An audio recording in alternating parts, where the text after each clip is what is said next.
That a gladius? Nice.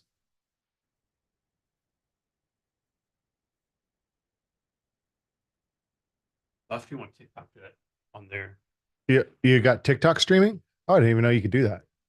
Oh, if you got like a certain number of fans, you can Yeah. stream on TikTok, Yeah. right? I'm gonna go find that. Hello, welcome to Jason Cabinet's Experience. I'm your host, Jason Cabinets. Our guest today is Joshua Penner. Joshua, thanks for being here today. Oh, happy to be here. So, Josh, first thing, I think recently you had a conference somewhere and you took a special person with you. Oh Can yeah. you tell about that story and about that? I think this is a great story. Oh man, I get invited to speak at conferences and workshops, and I have had this vision. I've got I call it four kids, really three kids and adopted fourth. We adopted the fourth that was when she was 12. So they're kind of an older kid, but my two middle kids, they've got significant special needs. And so it's important to this story. Um, there's never a situation where I could bring them with me, really, because they require constant care. But my youngest, my daughter, she's six, five. She'll be six in May, and it was her spring break last week, and I had two speaking gigs back to back, one in Central Washington, one in the Portland, Oregon region. So it was going to be a good 700-mile trip, kind of round trip, and I was able to bring my daughter with me, and she was a great helper. The first I asked her what her highlights of the trip were, and she said the person that was handing her papers during the first gig that I was speaking. I was speaking about AI in government and things that, of course, that she has no interest in because she's 5 years old, going on six. But it was great. When I go to speak, I try to get there an hour early, see the AV set up. I've always got some particular issue because I want things just perfect. And so we're there early. We get a chance to color together, and I bought her extra coloring books. So it was a really good time taking my daughter on a road trip with me while I was working. And it's something that, traditional employment things I have done in the past that I'm not sure would have been possible. I would have felt like I owed people, uh, and probably my employer, a certain level of professionalism, which I think now in hindsight's ridiculous because everybody who owns a business has kids, or most of them do, right? And so I think that it was well received. She colored me pictures, and about halfway through each discussion, she handed one to me, and I held it up for the whole group. And when you have 40, 50 people cheering a 5-year-old in the middle of your discussion, I think that people are on the same page with you. So, a couple questions like, or what's the percentage between these two sides? Like, was how were people like, oh my, such a great thing. You bring your daughter. I really love it. Like, go go for it. And then how many were like, what kind of punishment is this? Like, Yeah. what did your daughter do to punish her like this? Well, she when we got to the place in Chelan, and it's like the conference place in Chelan, it's okay. And the great thing about Chelan and Washington State is that it's equally inconvenient for everybody to get there. So it's kind of a great place to have a conference. You're 2 hours away from anyone else, and so everyone has to drive a long way to get there.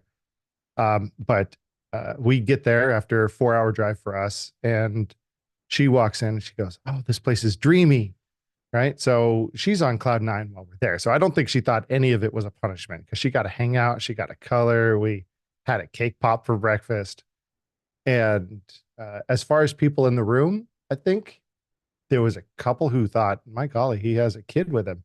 But she got a lot of smiles and she wore cute clothes. So she's so charismatic. I, That I'm, always helps. yeah, I'm not too worried what they thought.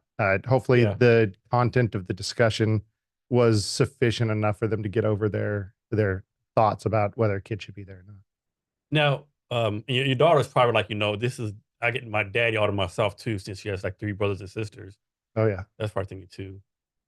Now, was there a purpose for bringing her besides like just spending time? Did you want to like expose it or anything, or like this is for what daddy does, something like that, or? I think part of me wants her to see what I do for work. I wear multiple hats, as you know, and she's been to my meetings in the city when I have my mayor hat on. But I have to go away often for 3, 4 days at a time for different conferences or speaking opportunities or engagement opportunities through the business. And I think that one, it satiates her curiosity a little bit to see what I'm doing while I'm gone. But I hope that she, sees sees that she too can do that one day if that's what she Yeah. wants to do. And, part of me, I just want her to be engaged and just continue to build that relationship. I Yeah. didn't really have a close relationship with my dad. I didn't really know my biological dad. And, so when I was her age, there was no father figure in my life. So when I started having kids, I learned about this father child love relationship that I never experienced. So to me, it's a big hoot. I just love it. And since you didn't have a dad growing up, you were finding yourself saying to yourself, "Man, am I doing this right?" Since you didn't really have no role model or anything like that, you just like trying to figure out on your own. I think part of it, like I taught myself to shave. I taught myself all the things that, that you want to, as a father, maybe be there for your kids. Um, I often reflect back to my kids that I was largely unparentable at 5. By the time I was 5, I was on my own. I was so, I don't know. My whole life, I was very much just, this is the way I'm going to do it. Mhm. And there are people around me that are part of the scenery, and I'm just going to keep doing it, Yeah, if that makes it sense. does. I was kind of the same way. So my mother left my stepdad. I was 5th grade, 6th grade on. I was like, yeah, I was out of control. Yeah, I was doing so. I definitely should not have been doing. I wasn't a bad kid. I always had a mind for doing the right thing. I mean, there was times when I would kick in fences and burn things, and not arson wise, but um, and call it experimentation Yeah, with, what you could destroy as a young boy. But largely, I always had a mind to try to be a good kid, yeah, even though, that mind to be a good kid like interfered with my, desire to be correct about everything. So, I'd argue with teachers and, get in fights with other kids and things like that. yeah. Typical boy stuff. Right. I've had to have that conversation with my wife saying, young boys often get in fights, Yeah, and her experience is completely different than mine. yeah. Yeah. Um, so we're gonna go into like detail what you do, but besides that, what do you do for fun? Like, how do you have fun with yourself? Oh man. I guess I like TV shows a lot. But uh, reading has been a really big piece of my life. I love that. When I was younger, I was very much into baseball and football and stuff like that. But I think the big thing that when I get a week or 2 weeks, I really like to go travel with my family. And we, with the special needs kids, we don't fly anywhere. We drive. We just get in a vehicle and drive 400 miles a day and end up where we end up, and then eventually come back. And it's kind of free form travel, but you get to see places that, no, the other people don't see. And you get these weird experiences that you just wouldn't imagine, just by uh, going where the road leads you. What's been one of your favorite places so far?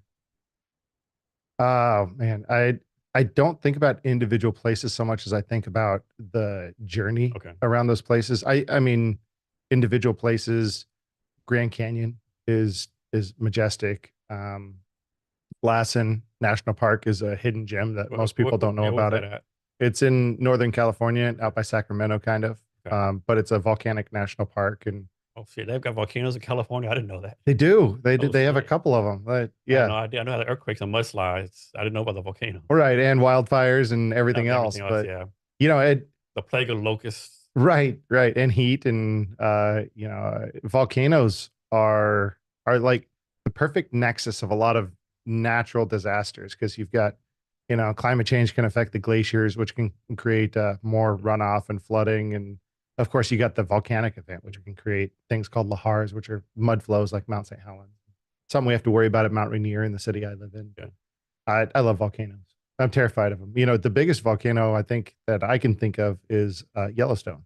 Yeah. People And don't know that, do they? no, It's when you're driving on top of Yellowstone, you got all that, geothermal mhm. activity. You definitely I don't wanna mean, be there when that goes off. you don't want to be anywhere when it goes off. It's so big. The caldera itself is as big as a state. Yeah. Yeah. So back to your kids. So I didn't know that. I didn't know that it's just a challenge to travel with them just with these kids. Yeah. Like the airlines don't have stuff set up for it, or is this personal choice, or Well, I think it's just how my kid's special needs manifest. My older boy, who's 14 now, he's autistic, and there's a spectrum. There's the light touch where you're mostly socially capable. You can what do they call that? You can kind of mask or whatever. And then there's him. He's like all the way on the other side where he's 14 years old, 250 pounds. And he, in a lot of ways, acts like he's 2 years old most of the time. And so he's a super sweet boy. And he is 99% of the time very docile. The hard part is when you get a 250 pound kid that is um, struggling with his emotions and he is inconsolable and could strike out. And that's the part that scares me. And I'm guessing you don't know, have no idea when the 1% is going to happen to you. You don't. It's like a grizzly bear. You have certain triggers, but it could be something as simple as he doesn't want to get on the plane or something. So a lot of what we do is about controlling the environment. I don't know if that's right or wrong, but no one teaches you how to be a parent like this. Yeah. And our other son, brain injury at birth, I think they call it profound cerebral palsy. And so his situation could be a lot worse. He is not, he doesn't require like a nurse 24/7 or something like that. But, he's choking risk and needs support. He's got to use a wheelchair, nonverbal, that sort of thing. And he would probably be good on a plane, but if he got upset or bored, he'd be screaming the whole time and create a lot of fuss. And then, you can't take his wheelchair on the plane, and they put him down underneath the plane and they throw him around, and that medical equipment takes a long time to get just right. And one person throwing it around can really screw up someone's day. And you could look on TikTok or something like that and just see a lot of examples of situations where people in wheelchairs have had a hard time traveling. And so for us, get a big van, load up the iPads, and hit the road and make sure that there's a swimming pool where we go every day. Yeah. So the kid you adopted special needs also? No, she's my niece. Your niece? Okay. Yeah. Okay. So with all the stuff you have going on as a parent with special needs kids, what influenced you to adopt another one? Well, I think partially need. Yeah. She's a good kid in a bad environment. Okay. And as far as family goes, we were probably in the best situation to be able to do it. Okay. I mean, certainly we're adding more variables to the mix, but she's been supremely more helpful than harmful to the situation. She's got this special relationship with our oldest boy. She cares for all the kids, but she got this special relationship with him, and that's really nice. helped out a lot. And I think it's been great to have her around, not in a Cinderella do the work kind of way, but in a family, and giving her an opportunity to be successful and put in a better situation if you were before, that kind of stuff. Right. She's going to graduate high school, which I couldn't say that she would have done before. And she'll have a shot at doing something where, I think that's all we can hope for as parents is you can prepare somebody for the things that they're going to need to do. And then you can't control it after that. No. You start when they're very young, you take care of everything. And then at some point you move on to, becoming a coach where you're just nudging around the edges. And I think she's at that point now where she's 16, going on 17 very soon. And she's realizing, oh my gosh, I got a lot more freedom if I just do my homework and go to work and take care of the business I need to take care of. And so we're becoming more like coaches than microcontrollers or something. Yeah. I'm a firm believer that as a parent, like your job's pretty much over 13, because by the time 13 comes, junior high takes over, the peer pressure takes over. Yeah. I think by the time I think you're a parent, you're trying to install values and stuff in your kids, but when they're 15, 16, you might be a little bit too late. I think it'd be very difficult at 15 to 16. I think she came to us at around 12, maybe 13. I think it was 12. And it was not without its friction, but I think she's fundamentally a good person and just never had the opportunity to have some guardrails. And she's really developed into something special. And, as the mayor of the city of 10,000 people, she's also a great spy. And no one knows. Actually, everybody knows that. Nice. That she's there. But I mean, when I want to know something that's happening, and she'll show me something off Snapchat, like, hey, what happened here? And I say, I don't know. Let me find out. Yeah. So she's really good at keeping my ears to the ground. So your kids that have special needs, are you and your wife going to pretty much have to take care of them for the rest of their lives? Or how does that work? Yeah. There may be caretakers that come in at some point. And, but we've done a tremendous amount of work to our house to orient it towards their needs too. So And we're stuck there. are there grants or monies that you can get to help you with the financial burdens that's pretty much all on your own and your family? I I think that's one of the challenges with special needs kids is that there's a lot of families. I don't want to say suffer, but let's just say it for the sake of rhetoric: suffer in silence. That eh, most people don't have a concept what it means to have a significantly disabled child, and the extra effort it takes. And so there's this gap that grows, and I think it's a gap of empathy too, and it goes both ways because when you have kids who they're 12 years old and they still need diapering, and you've got to always plan for that no matter where you're going, and what becomes normal to you is not normal to someone else, right? You changing a soiled diaper of a 12-year-old boy is not normal to someone else's experience, and so you have to try to be empathetic to their experience of never having watched that, and but at the same time you have to take care of business. And so that's the hard part, I think, is that there's a gap in understanding. I've seen it with my older boy when he's had his escalations, and folks they view the situation, why don't you just take care of business, and or why don't you yell at him, or swat him on the butt or Ain't whatever, do and no good. it's not going to change a thing. You can't spank the autism out of him. No. You can't reason with him when he's in a situation. The best you can do is it's like fighting a river. Best you can do is try to divert it a little bit. And I think that's the hard part, is the loneliness of raising kids like that. It creates a deep gap in like your friendship relationships and things like that. It happens. And so you talk about grants and public support. Some cases, yes, there's some insurance through the state you can get, but like any insurance policy, it fights you every step of the way. They've denied wheelchairs for my son. They've denied feeding devices. They deny everything the first chance they get. And there's some sort of calculation they make that says that only a certain number of people are going to fight through the denial, and it's worth it for us to deny first. I have to imagine, like, suppose y'all live in Seattle, there'll probably be a bigger support group for y'all. I have to imagine being an ordering 10,000 people, there's not really many people doing the same thing. Like, or am I wrong? Is there like a big support group of people like this that you can like, go to for help? There are local support groups. I've been through therapy, but that's not directly through that support group. I think this might be a personality thing of mine and my wife's. We just don't find a lot of value in support groups for that particular situation, because everybody who's going through a situation similar has a different manifestation. Autism between two different people is going to manifest in different ways, and so there's a high level of similarity, but it's not that dissimilar than anyone who has neurotypical kids. Like we can relate to our cousins and stuff as well. And so to me, it comes down to the medical supports. That's the reason we don't live in the middle of nowhere, Wyoming, is because the children's hospitals nearby, and we physical therapy and occupational therapy and things like that. That's more important as far as where you live. And I'm guessing you do your best to make the two kids like seem normal as possible. And what I mean is, like, I just came to my mind. So when I was in college, I had a good friend, Michael Lee. My cousin in Odessa, Texas. He's from Walla Walla. Mm, He was a twin, but his twin was in a wheelchair, right?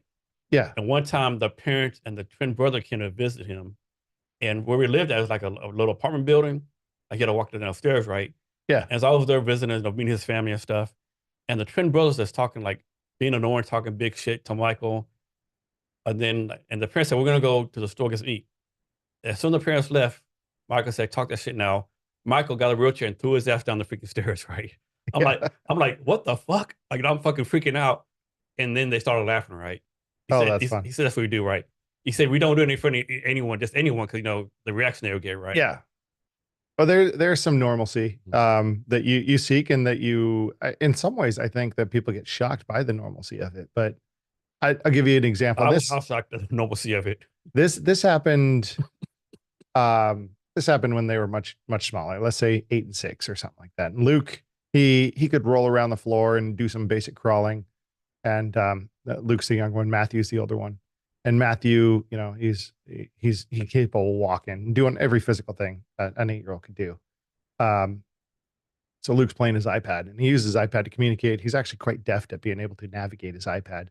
And Matthew, with no like social bearing, takes Luke's iPad and sits down and starts playing it. And Luke is very socially aware. Like he is aware of his environment and what's going on. And so, he starts to whine a little bit, but then he rolls around Matthew and grabs the iPad from Matthew. And so from Matthew's perspective, the iPad was in front of him and it just disappeared. Right. And Luke plays it a little bit more and Matthew, hears it and he sees it and he goes and grabs the iPad, turns away from Luke and starts playing it. And Luke goes and grabs it one more time and starts playing it. Matthew, yeah, he's got largely behaviors of like a 2-year-old, but he's also a problem solver. Like you leave him in a room and he'll tear everything apart. But in a way, tearing things apart is solving a problem as well. So he takes Luke's iPad and Luke can only really use his left hand. So he sits on Luke's left arm. And at this point, Luke starts screaming. My wife and I have been watching this whole, brother fight go on. And we take Luke's iPad away. We try to tell Matthew it's going to be a couple of minutes. Well, Luke can't physically take on Matthew, but he is aware of what's happening. And so when Luke gets the iPad, he deletes Matthew's apps, which is his way of getting it back at him. So we've had to lock out that sort of behavior between the two of them. And of course, they've got separate devices now. But just an example of how you have some sort of normalcy that's kind It's of a wrapped. typical sibling fight, right? Yeah, it's how they can fight and they leverage it. And now it's funny is that Matthew's 14, his voice is changing, and he's got these pubescent activities. At the same time, he's still really excited about Elmo. And Luke is 12, going on 18, because he's sitting in the living room eating or something, and he'll point to his bedroom with a changing voice and motion to his bedroom, and I mock him and say, "Oh, I'm Luke. I'm a big kid. I just want to go to my room. Stop, Dad." And he laughs at me. And so, he's very much turning into a teenager that wants to go to his room and hang out there and do things in his room. And so there's normalcy. And then when you go out, people, especially when Luke was young, anytime you see it, like a 3 or 4-year-old in a wheelchair, I mean, you're going to look. And so that was hard, is to just kind of carry on as if that's completely normal. Because as a parent, if I don't pretend that that's normal and act like I'm unfazed, I don't know how I'm supposed to act. But I sure as hell am not going to make Luke feel like he's abnormal.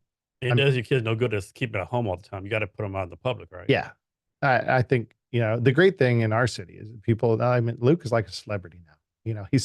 He walks in the parades with me. He goes everywhere with me, and people know who he is, and they've been through the school system, and yeah, I mean, you got to get them exposed to the public, so the public gets exposed to them too, and sees that. I don't want to like make Luke the champion for this stuff, but people need to know who he is, and he can't be hidden away. Yes. So you already talked about this a little bit during this conversation, but you talk about like some of the challenges and like some of the challenges, like some of the blessings of raising, especially these kids. Well, I think all kids are a blessing. I didn't like kids before I had them. I'll be honest about that. They were sticky and messy and loud, and my gosh, I just seem to be collecting them at this point. Even kids that aren't mine originally.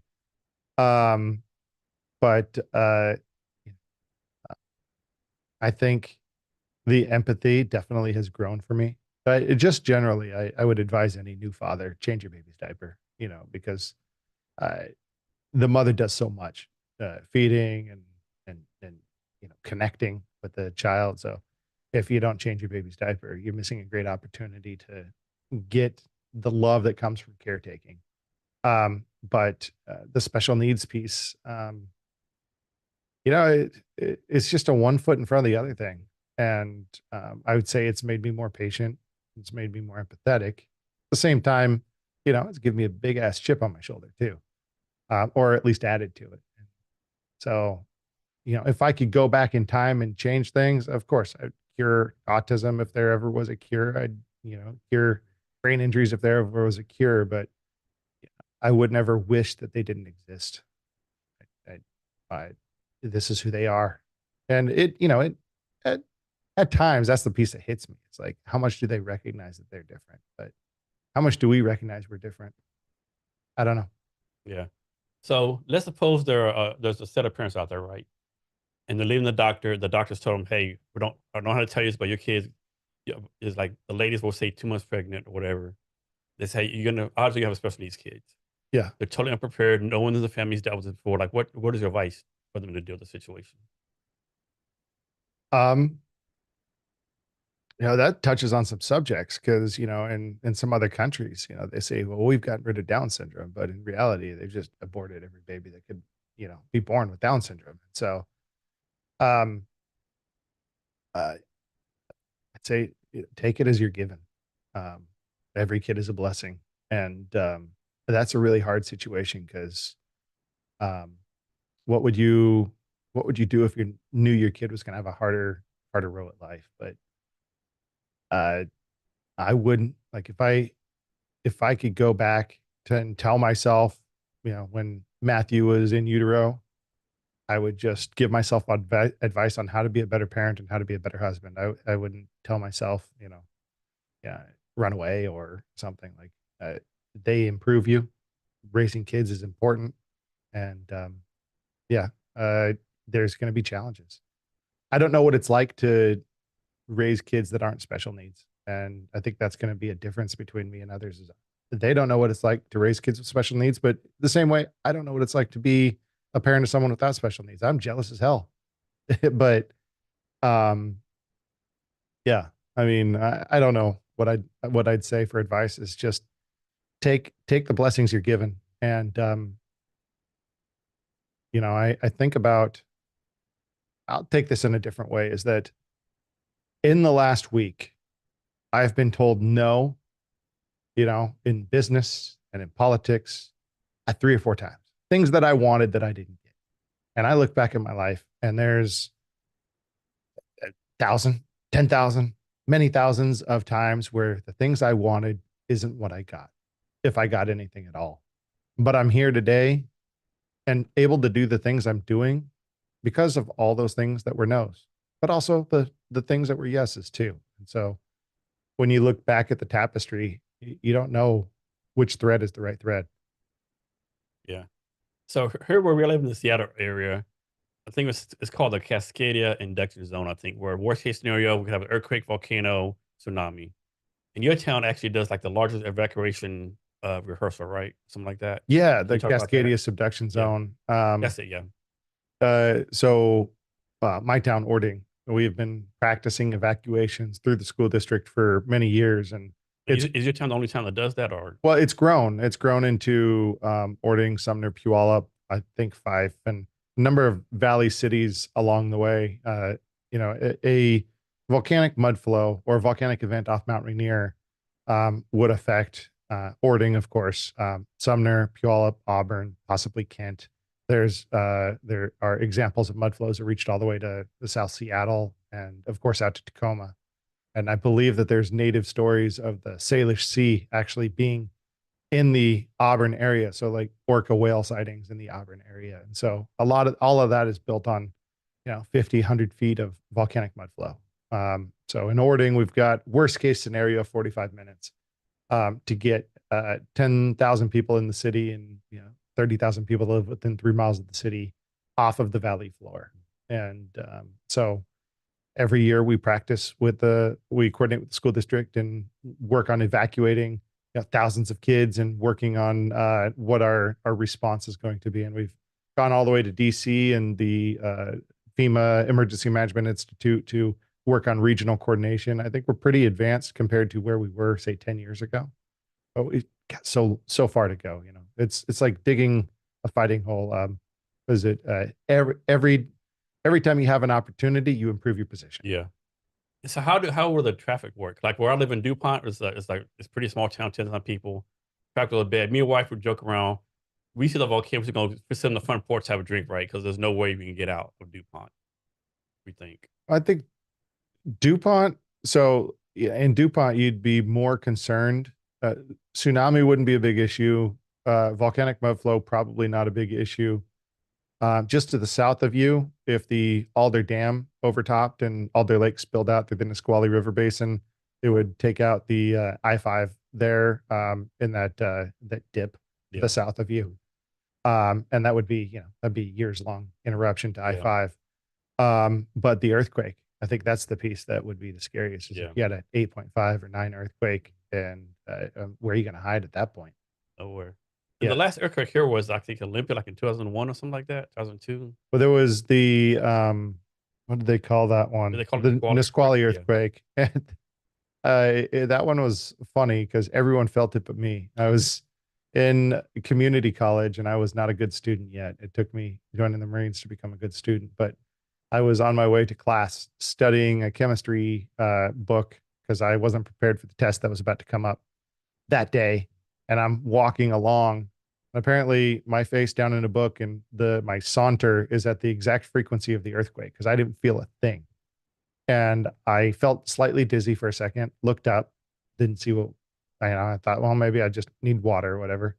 And then people came running out of buildings. I thought there was a bomb threat or something, or that somebody was Uh-huh. doing something in the Yeah. building because they came running out, screaming out of the buildings at Green River College there. And I later learned there was an earthquake and didn't feel a darn thing. That's funny. But yeah, my wife was in high school and her band teacher ran out of the room and they saw things swaying and the floors rolling and I didn't feel a thing.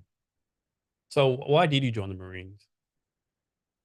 I wasn't good at college, that's for sure. Kind of meandering my way through life and didn't have direction. So recruiter hit me at the exact right time.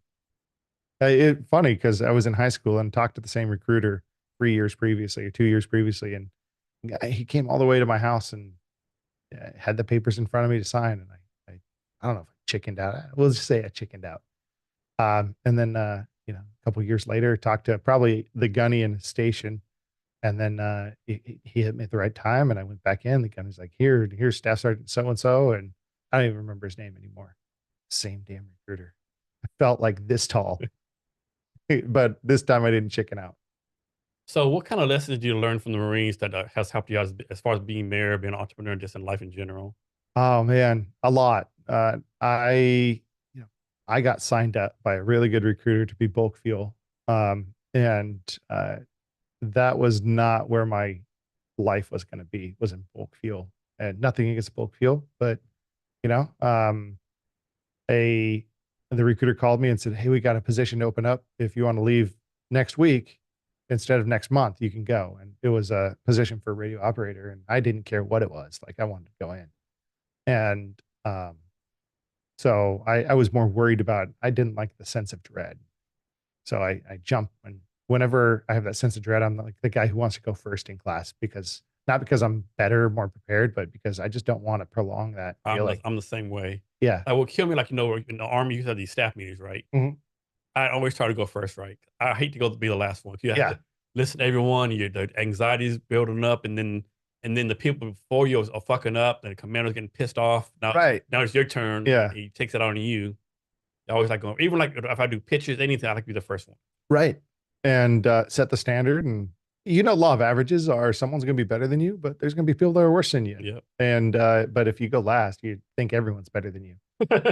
But so I went as a radio operator, went in, and I bring this up because, one, I got to be paired with some of the most brilliant people, even now that I know. And these are all enlisted radio operators or communications Marines. So radio operators, wire dogs, satcom, radio, stuff like that. But um, I also, in my role, had a lot of opportunity to connect with, command staff. As a radio operator, you get attached to the platoon commander, company commander, or command center, and so I think one of the things I learned out of the Marines was bearing and not to be afraid of really anyone or sharing thoughts with people, and that's become a big part of my life. Is now I'm in a role where I have a team of 50 people, and I guess I'm the head honcho, but I still remember what it was like to have a conversation with battalion commander or something like that, and I've seen good and bad there, but I think that's one of the big things I learned. And of course, the small things. When I went back to school after the Marines, I did all the work. I showed up every day, 15 minutes early. And, if you show up and do the work, it's hard not to succeed in something like school. And so I think that's been a big thing. It's just my bearing and willingness to charge ahead and um, willingness to just advocate for myself. Yeah, two things that people don't get about the military, it kills me, right? Like one, like the person development, right? Like I tell people in the army, like E4s are expected like stand up in front of people, good training, right? At the Hmm. earliest age, right? And then people don't realize like how diverse the military actually is, right? They have this thing of the military is all white guys, but like it's like my experience, like I've worked with people all the different countries, I mean Yeah, just races, creeds, right? But it's this thing, oh, only officers are senior listed do the training, or everyone's white, right? sure. Well, one thing about the military is no matter where you come from, everyone has kind of equally horrible sense of humor and Yeah. world perspective. Yeah, And exactly. I Yeah. used to joke with my team, like, hey, what is your fucked up family situation? Yeah. Right? Like Everyone has one. everyone seems to have one in the Yeah. military. Almost no one seems to go in because, things are hunky dory. And No. I don't know if I'm leaning into a bias there, but I'll just tell you my anecdotal experiences, especially on the enlisted side, like that's yeah, everybody seems to be seeking something, and I think that's part of why we trauma bond so well Hmm. I because agree. it I becomes agree. family.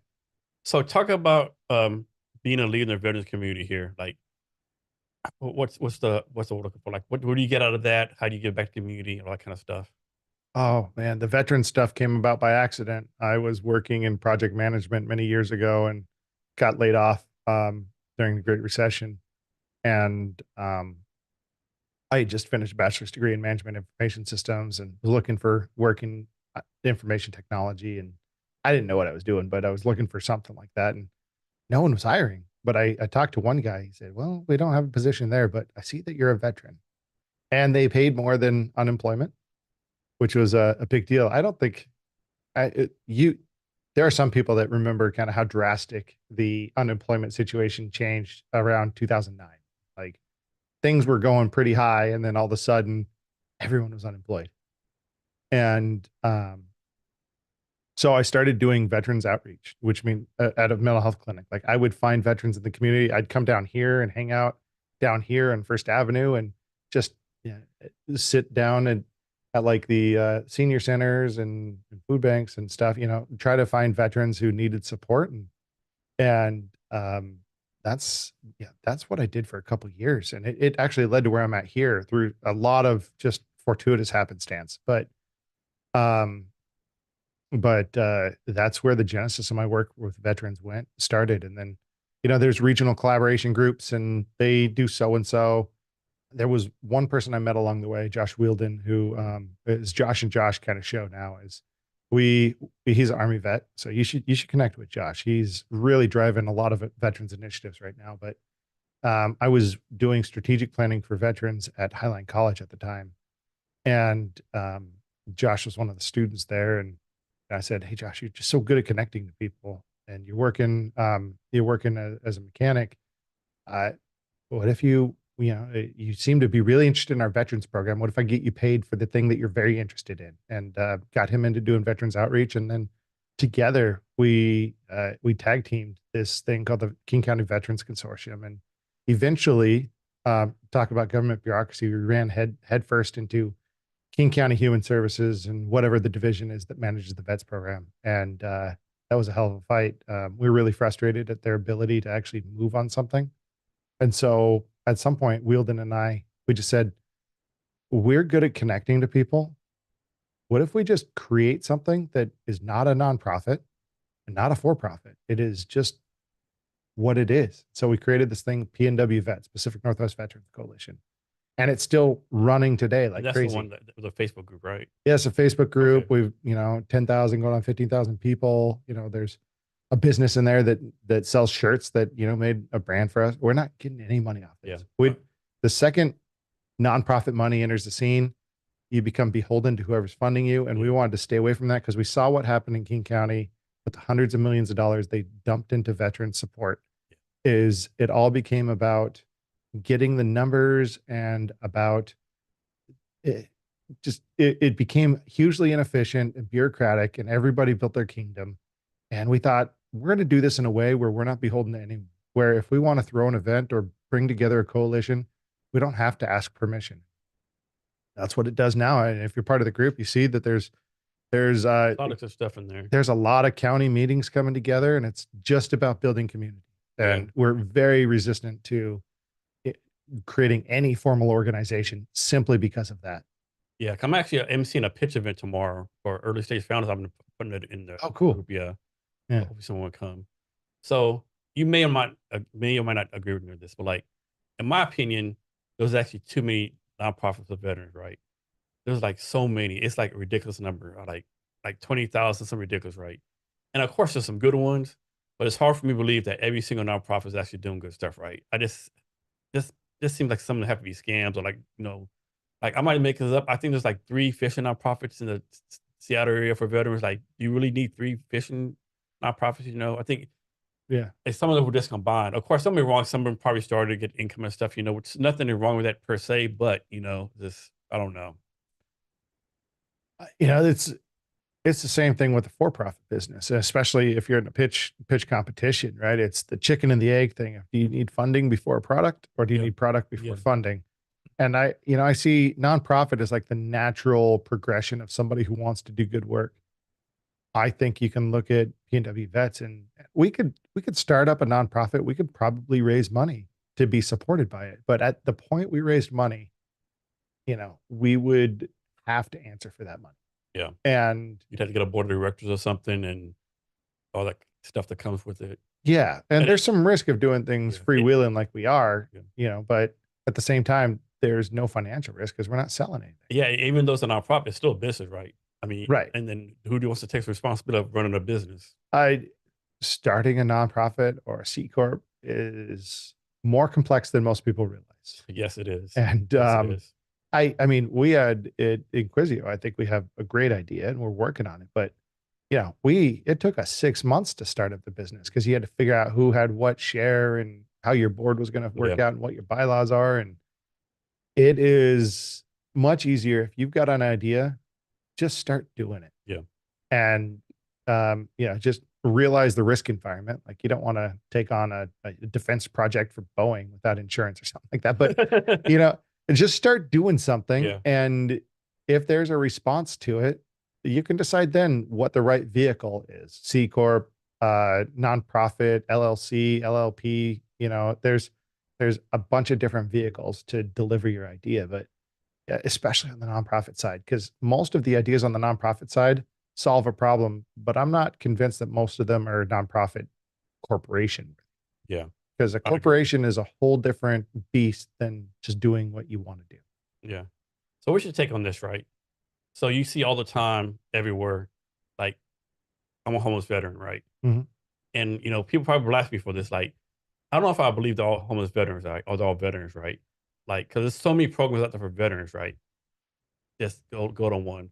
I remember there's probably some people out there like homeless veterans that need some help, but man, all of them are homeless veterans. Like, how many of them are like you think it's like holding a sign, trying like taking advantage of people's good heartedness? Right? Oh, there's a veteran. Let me give him $5. Excuse me. Sometimes you'll see somebody who's, this was back 20 years or 15 years ago when I was doing the work. You'd see somebody who was 30 years old saying, I'm a Vietnam veteran. Mhm. And you know that there's mental health issues going on there. Yeah. Somebody who would either be willing to just go so far outside of their experience to say it, which I think itself is a issue, Yeah. or somebody who truly believes it. There's been one or two times that, I didn't believe someone was who they said they were, and it's a trust but verify. And we'd go order their DD 214 from the National Archives, and lo and behold, sometimes it'd come back and Yeah. it was authentic. And you hate to be like, oh, you're not a veteran, and they come back being a veteran because then you feel like shit. Yeah, there's this one guy I met at the Pike Place Senior Center, and he claimed to be a Marine. And I mean, he didn't know the Marine Corps birthday. He didn't, the Marines are a cult. And so there's like some things you should know. There's some things you should know. They want a basic training. Right. It get drilled in your head for years and you just know it. And he was not able to, I was convinced he was wrong. Came back, Korean War veteran. And I was like, so in the people, the whole stolen valor movement, it irritates the piss out of me like it does anyone else. But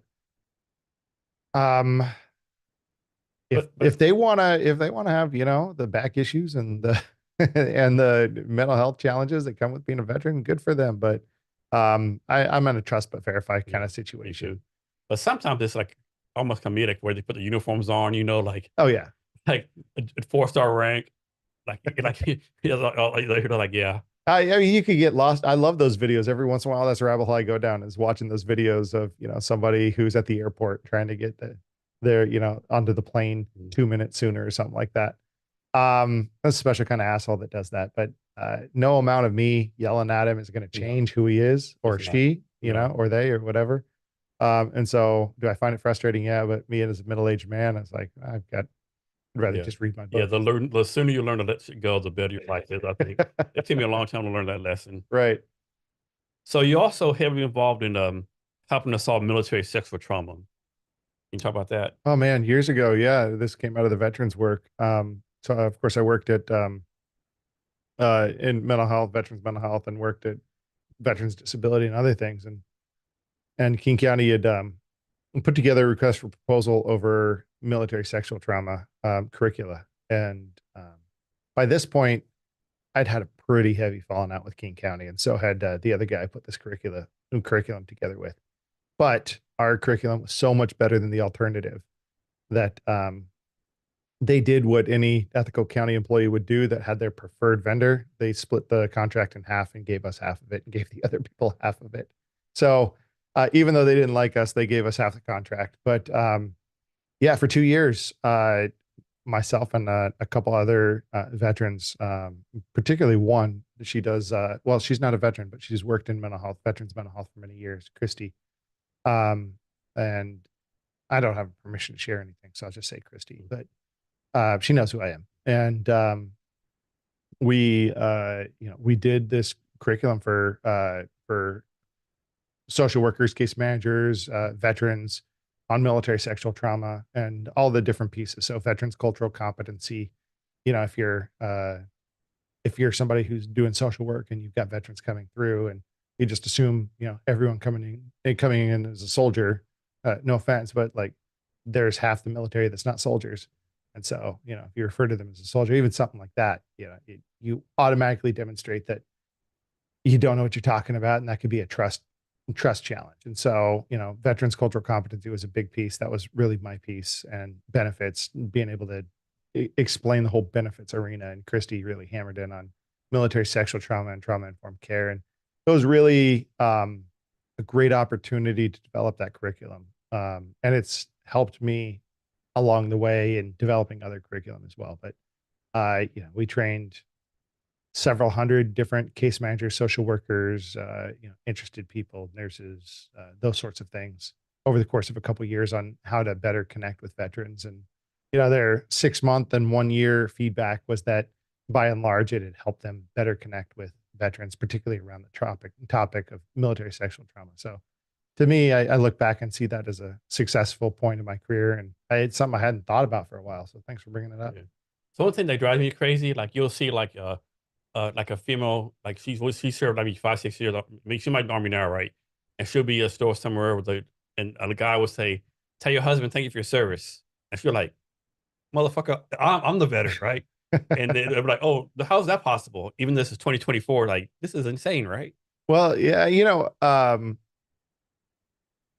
what's crazy about now is that you've got whole people who've been through their whole career without deploying, right? Yeah. And unlike 2004, 2005, 2010, like Back then, only people would like what's it called, slick sheets, slick things, like no combat patch, six sleeves. We used to call them slick sleeves. oh really? If we call it six sleeves, only you must be just out of AIT or basic training or officer school. Oh, got it. Yeah. Yeah, I It's just weird. You see them their whole career. I see on TikTok people or on Instagram people at the Marine Corps ball and they're sergeants and they've got their Firewatch ribbon if they still give that, and like two three, like their good cookie, yeah, things like that. the good conic metal. Yeah, exactly. And I don't want to be the guy who's like judging, Yeah, but I know that if they had to be in combat, they'd yeah, quickly become yeah. very I mean, effective. they just But haven't been given an opportunity, right, and hopefully they never get the opportunity. To be honest. but I was in comm, and there was, I don't know, we always had several females with us,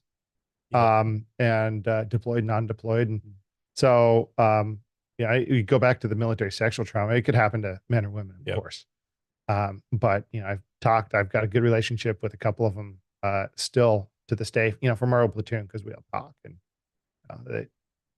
every one of them says, every woman has been assaulted. And I Yeah. think, to me, good Lord, that's anytime you see a statement that says every or always, you Yeah. wonder, like, how accurate is it? But then again, it's a pervasive issue, Yeah. and it was for a very long time. And I can't discount their experience. Yeah. But yeah, nowadays, I think we all still have that bias that, only men are the ones that serve. But my experience is that, we had some pretty good Marines that were females, Yeah. and our shipbirds were almost never the females. Yeah. So Me too.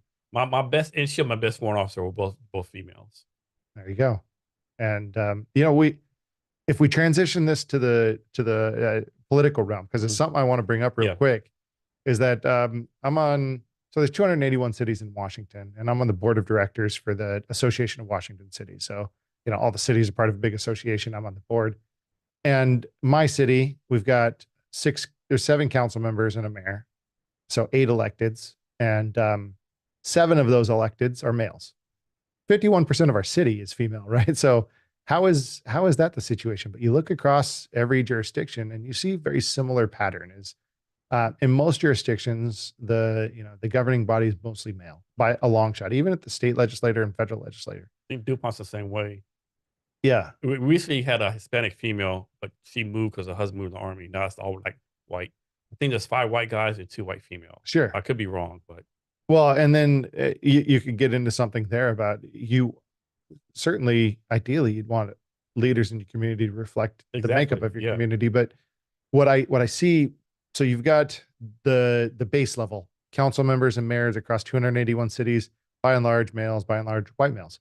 But you get to the leadership level among peers. So at the board of AWC, and we're like 50% female male.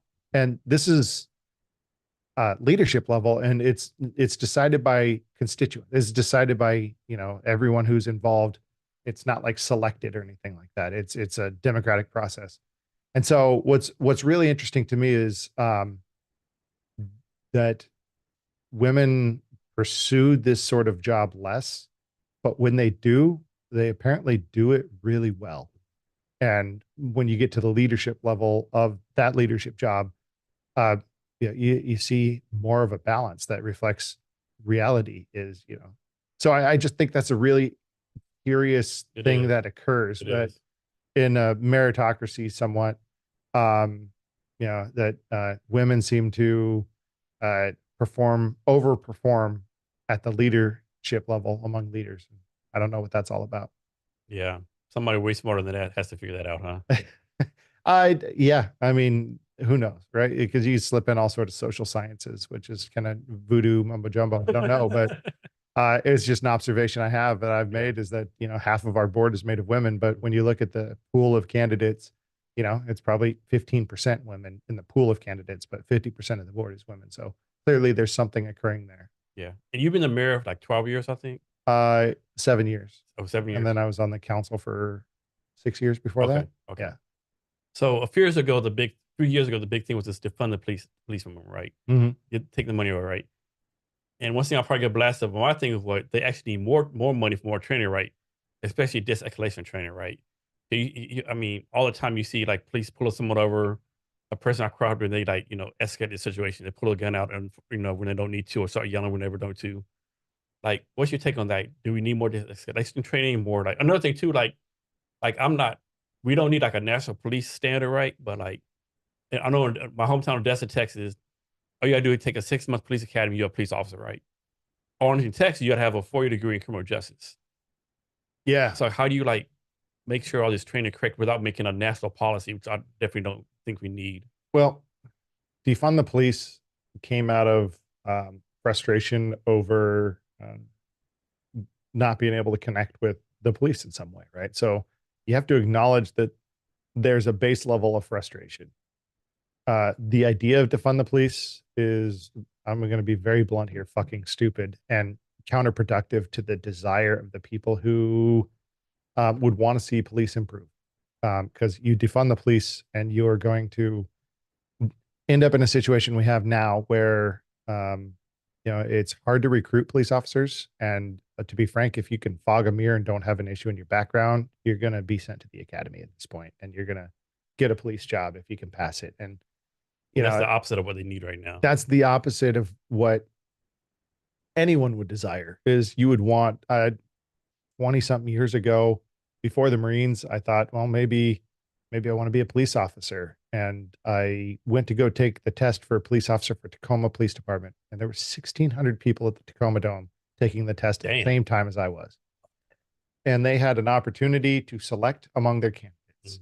And that's not the situation we're in anymore. The situation we're in is that everyone is competing for a very small pool of candidates, and throwing $10,000-$20,000 signing bonuses, but everyone's doing the same thing. I saw the news yesterday. Ren's offering a $40,000 signing bonus. What's the matter at this point? The issue is the candidate pool is so small that the whole defund the police movement was counterproductive to the goal in the end. It should have been, police should have different types of training or something. And when I hire a police officer, I'm the last interview. So they go through civil service process, they go through lie detector, they go through chief's interviews, they go through a bunch of different steps that take a long time. So already they're going through a lot of filters. And my question to them is, what should policing look like in the future?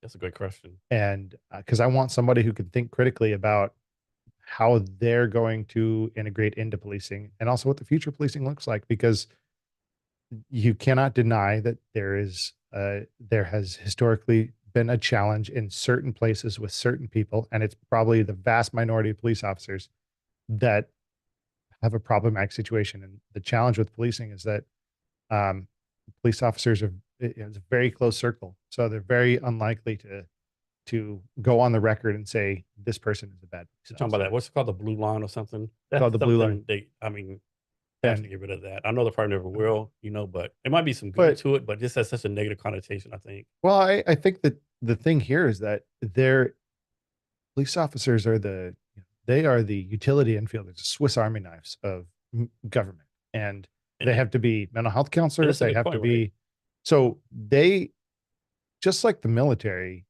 their experience in their professional life is so far removed from everyone else's. Everyone thinks they know what police officers do because they watch Reno 911 or something. Think about how silly it is what the people closest to you think that it was that you did in the military. Yeah.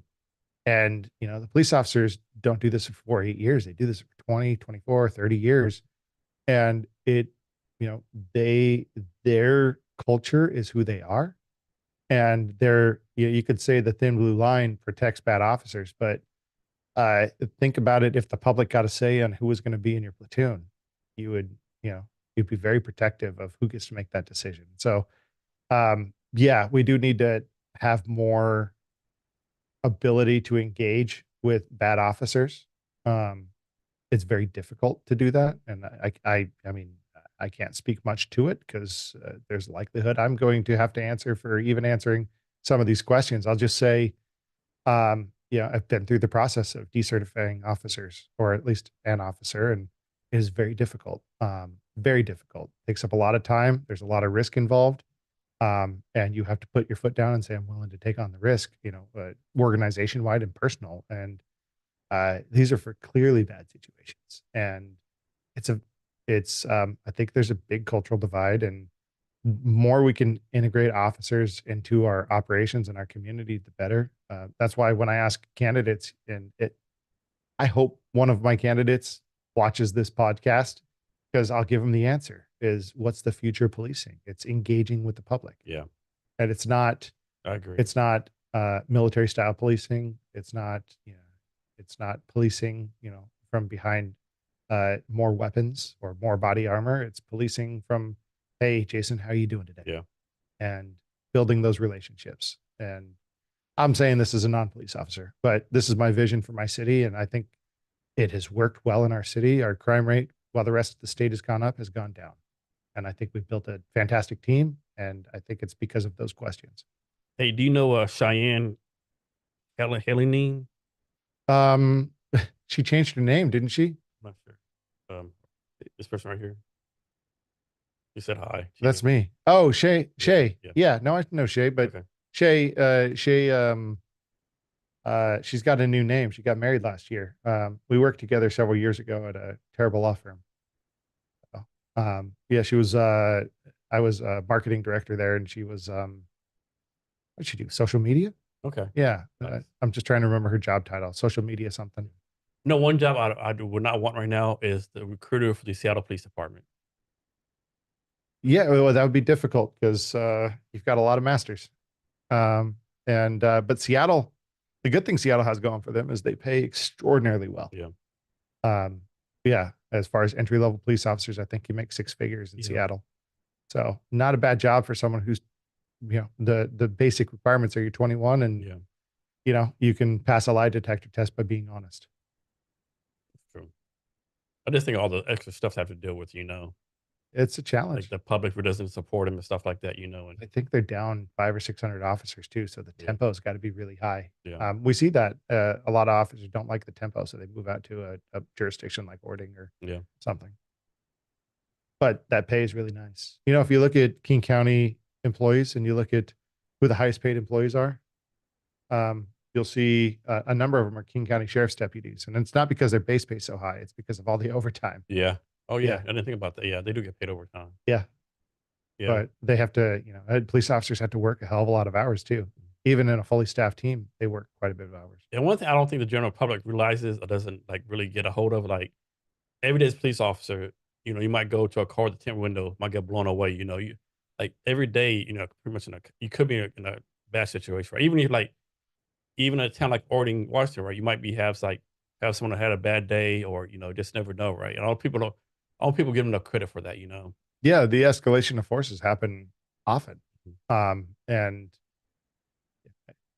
you build that kind of pattern recognition of that escalation of force. And does that work against you at some point? Um, Yeah, it could, but I think that constant challenge is something that officers by and large deal with. I did crisis intervention training with police departments across Washington and Oregon and Idaho, actually, for several years. In fact, I lost the contract with the state because I refused to give them my COVID card. I actually got vaccinated. I just thought it was wrong that the state should require me to produce it to sell them services. And yeah, so I lost my contract with the state. But for many years, I did crisis intervention training at the Criminal Justice Training Center, and they go.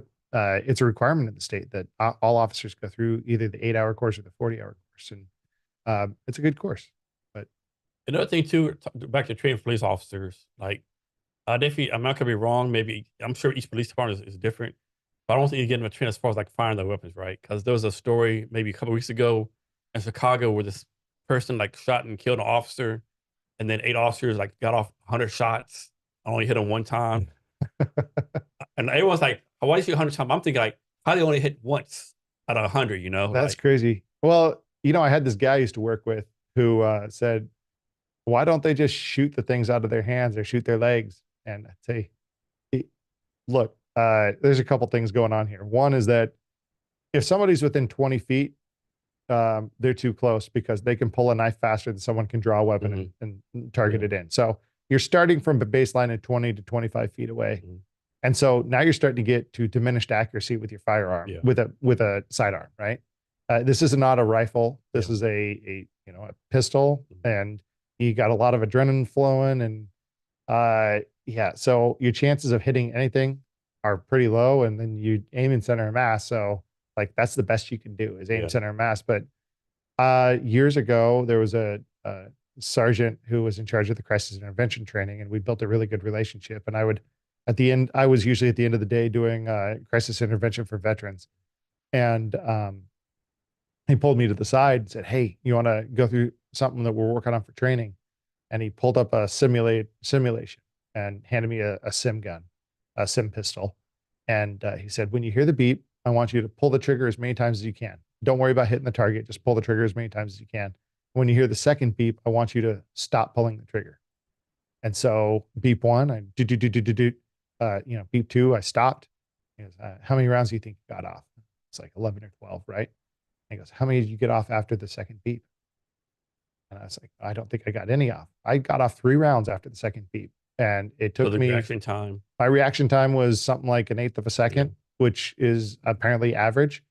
But apparently you can turn around in less than an eighth of a second. So I shot the person, at 8 times in their chest and shoulder, and then 1 time in their side and 2 times in their back. And so what does that look like when the news gets a hold of it? Not It good. looks like I shot them as they're running away, right? Yeah. And but in reality, for science says that there, uh, there are extra variables that need to be in play. And so I don't know why they'd shoot 100 times and not hit the person. That's Um, fucking. but maybe they're firing for suppression. Um, but I don't think that utilization of weapons in a highly litigious society where everyone's looking at what's happening is as clear cut as it often is portrayed. Somebody shot somebody in the back or somebody shot them when they didn't need to. I think that there's a lot of added context that doesn't get shared. And I know that sometimes in the crisis intervention training, we'd have media in there just so that way they could start to get perspective on the tools that officers could use and the situations that they would come in contact with somebody who's got like excited delirium and is amped up and can't come down and is, trying to put their head through a wall or something. And I wonder like how many police departments actually do like combative training or like jiu-jitsu training, a one-on-one fight training, like, hey, you know, you need to fight this guy one-on-one or nothing else, like take some kind of combat training or karate or something like to defend yourself, right? Yeah, I don't know what the ongoing training looks like. I know that it's part of the academy course to, have some sort of judo and stuff like that. And or do y'all have your own police academy? Or y'all go somewhere else? In Washington, you go through the state academy. Oh, okay, so just one Yeah. academy. Okay. I think it would be great if we could have more localized academies. That's something that we'd love our legislators to maybe push is the idea. So in fire, you can have local academies, but in police, you have one state academy. And so even though we have like a low count of potential recruits, it's still like a 2-year delay to get a recruit into the academy in some places, Oh wow. depending on your situation. That's because the state is the bottleneck.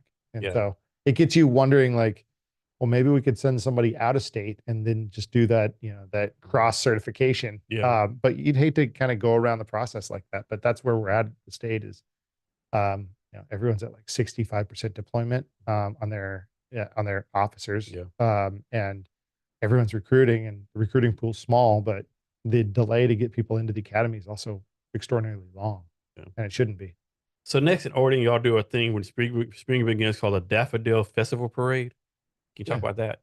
Well, we're part of the Daffodil Festival, which includes Tacoma, Puyallup, Sumner, and Orting. And I think it's one of the largest floral parades in the West Coast. Certainly Portland Rose Festival is probably bigger, and Spokane Lilac Festival, but and the Rose Bowl Parade is bigger. But the Daffodil Festival is really exciting. I've had a chance to be part of the Daffodil Festival in some manner for 30 years at this point, which is something I don't like saying too much. But that's going back to playing in junior high band, and now I host it as the mayor in Orting, which is really neat. So, how much of the stuff you do as mayor is like I'll say like ceremonial, like marching parades or cutting ribbons versus like actual mayoral work, so to speak? More than I'd like. For a natural introvert, that can be challenging, but it depends on the type of city you are. So there's a couple different styles of government in Washington State and across the U.S. There's mayor council, which means that the mayor is just a council member and is part of the legislative body, and often the council elects the mayor. We are the other type, which is a strong mayor, which is 60% of the cities in Washington are strong mayor. And I think that's the kind that most people would expect, where the mayor is elected directly by the public and is the chief executive of the city. And so the council creates the laws, and the mayor's job is to hire a staff and execute the laws. And so my job when I first became mayor was certainly more intense because Now, being the mayor, is this a paid position or like a quote unquote volunteer position? it's paid. Okay. In most places, it's paid. It's not a lot. But I'm guessing not getting rich off it. Oh, no. I've been mayor for 7 years and I make $30,000 a year as mayor. Okay. And that's on the high end of a lot of mayors. It's like they have a good retirement job. I mean, maybe I just had like something like spent 25 years in the army or did 20 years of Boeing, whatever. And yeah, you do definitely see mayors that have retired retirements. I'm on the young side. I think I'm still the youngest one in the room after 14 years in local government. I'm still the youngest one in our local government. So I'm on the young side. So why become mayor? What drove you to do that? Oh man, petty revenge, but also because I thought I Great could. reason. Yeah, Great also because reason. I like, well, I was council member, and You're like, I can do this better than he can. it's a big part of the job. Yeah. That there's a certain amount of aggression in public service where it often to get the job you have to tell somebody I can do a better job than you, Yeah. and you have to do it for like 8 months, and you have to convince everyone in the world that you can do a better job than that person, and people go to lying is political free speech, exaggerating is political free speech. Like there are almost no rules, Yeah. and that creates this like psychology that is it's weird being in an election cycle. But yeah, the previous mayor, we had a disagreement, and he ran someone against me on council, and I beat her. And I thought, well, okay, Revenge. game's on, Revenge. right? So I ran against him, and he's fundamentally a good guy. He was not a good mayor, Yeah. in my opinion. And so, yeah, I ran against him for mayor, and then I, got the job. So I was in college. I went to college called University of Texas Permian Basin, Odessa, Texas. So I was active student government, right? I was in the student senate government, other things, right? And my senior year, like the previous president was like graduating, right? So these two people I knew were kind of friends, right? They're talking about they're gonna run for president, student senate. I'm listening to them talking like, what the fuck?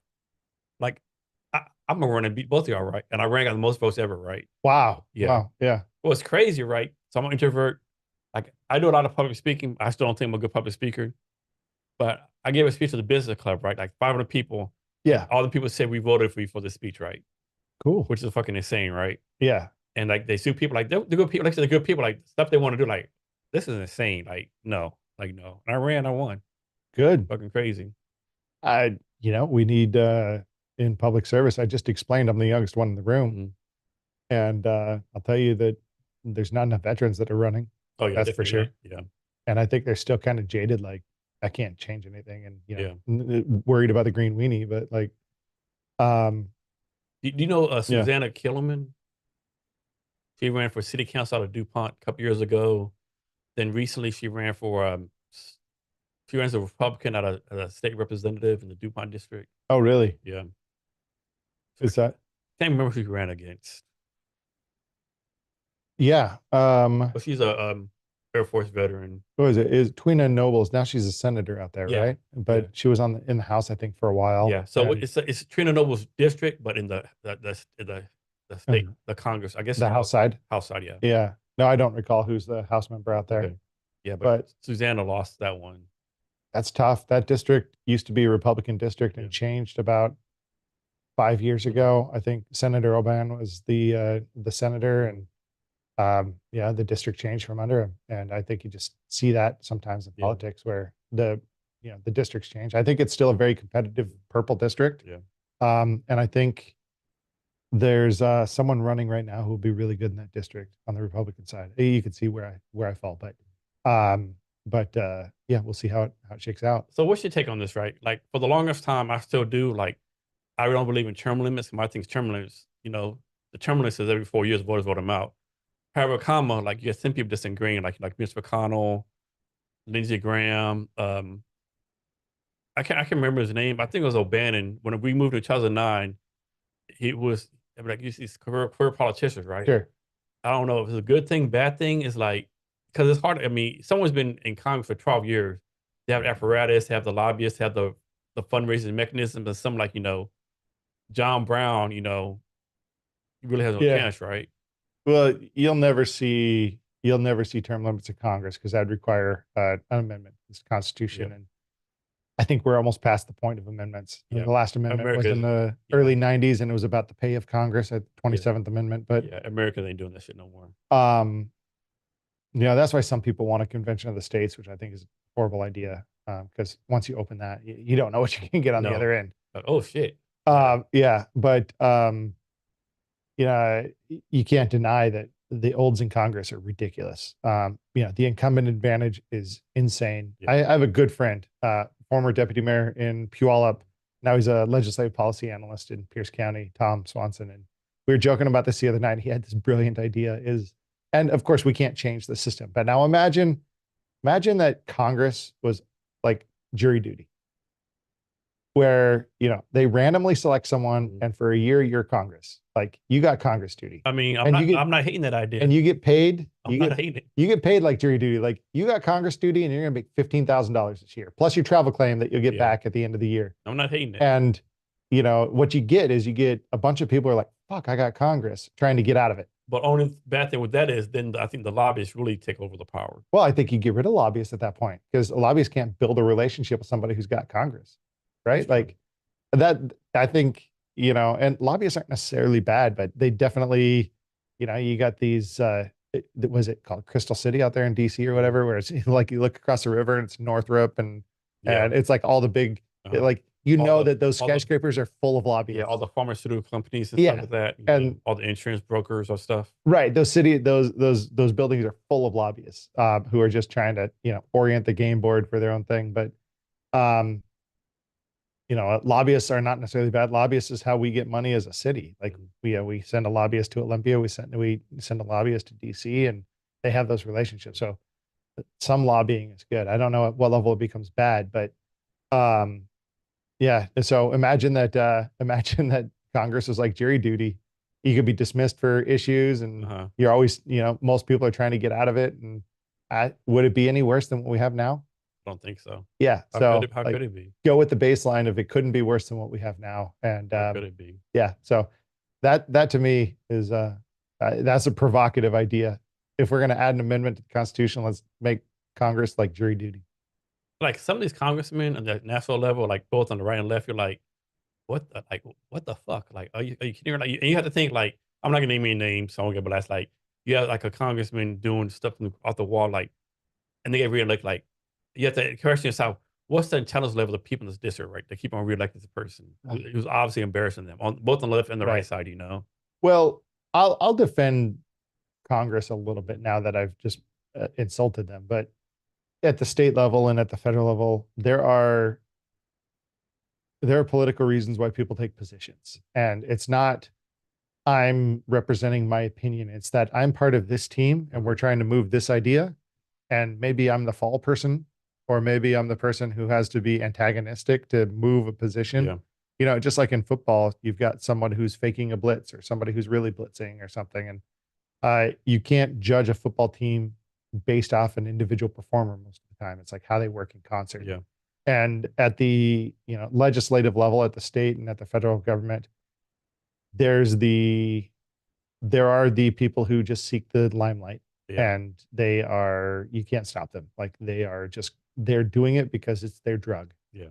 But there's a large number of people who are willing to connect with other people in the other party and on ideas. And there's a lot of legislation that gets passed bipartisan. You just don't see it because what you hear it's not clickbaity. Well, it's what you hear in the entertainment news is that, every Republican voted this way and every Democrat voted this way, but they don't talk about the 80% of bills where, there was 80% congruence or something. And so I think it is more nuanced than what we get told. And there's a lot more team effort than what we get told, but there are the assholes that exist on the fringe who, here's my thing. I think it's cowardly to be dogmatic in any perspective. And you see this on the fringe on both sides, where it's easy to just say, well, that is against this dogma that I just adopted. So it's easy for me to say no. It's like, it's actually hard to think through a problem and try to find a solution. It requires courage to connect with somebody who doesn't look like you, sound like you, have the same philosophy as you, and try to find some sort of connection. And maybe we have a distinct lack of courage in Congress or in America. And I don't think it's just in Congress. I think Congress reflects America. I do. What's that thing? You get the leaders you deserve or something like that? I agree with that. Another thing too, like, think on that maybe a little slight exaggeration, but it kills me like when like one side, like two sides are like trying to come to an agreement, right? And one side gets 9 out of 10 things they want, but they throw a shit fit because they can't get a 10th. Yeah. Even though it might be the most important thing to them, right? Like they were to get the one thing, the other 9, but you got 9 things, right? I mean, just take your victory, come back. I mean, the other side, I won't say K, but like compromise on 9 things. they might compromise later on the 10th thing, you know? But so many like politicians and people in general, oh my goodness, they didn't do this one thing for me. And that just drives me batshit crazy. I think you're onto something there. You see it at every level of government and every level of life. Somebody doesn't get everything they want, and it becomes a problem. So I think it reflects society in general. I talked earlier about I have had a lot of opportunities in life that other people haven't had, but it's because I've been told no so many times, and I'm still here. So I think the reality of political life or a business life, anything that you do that's of substance, is learning how to deal with no's. So in politics, there's a minimum age requirement. I think the president is 35. I don't remember what's like senator and other things. Yeah, But should there be a maximum age limit? Like if you're over 65, you can't run anymore, or like I would agree with it.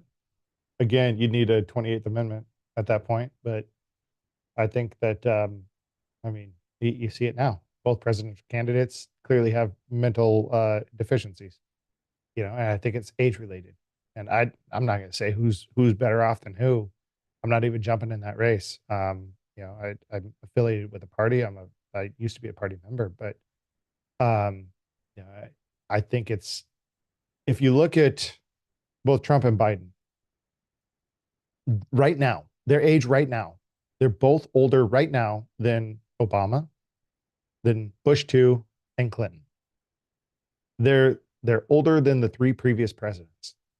How are we in a situation where we have such people of advanced age that are running for and president? is that us failing as American people, or is that the Republican and Democratic parties failing us? The parties are made up of things called precinct committee officers. The parties are PCOs, and the PCOs are the people that live next to you and me. And so, the PCOs are the people that care about things between the elections. They carry the flag when no one's thinking about things. And they do a really hard job. I'm a big fan of PCOs. Um, but ultimately, the PCOs are the party.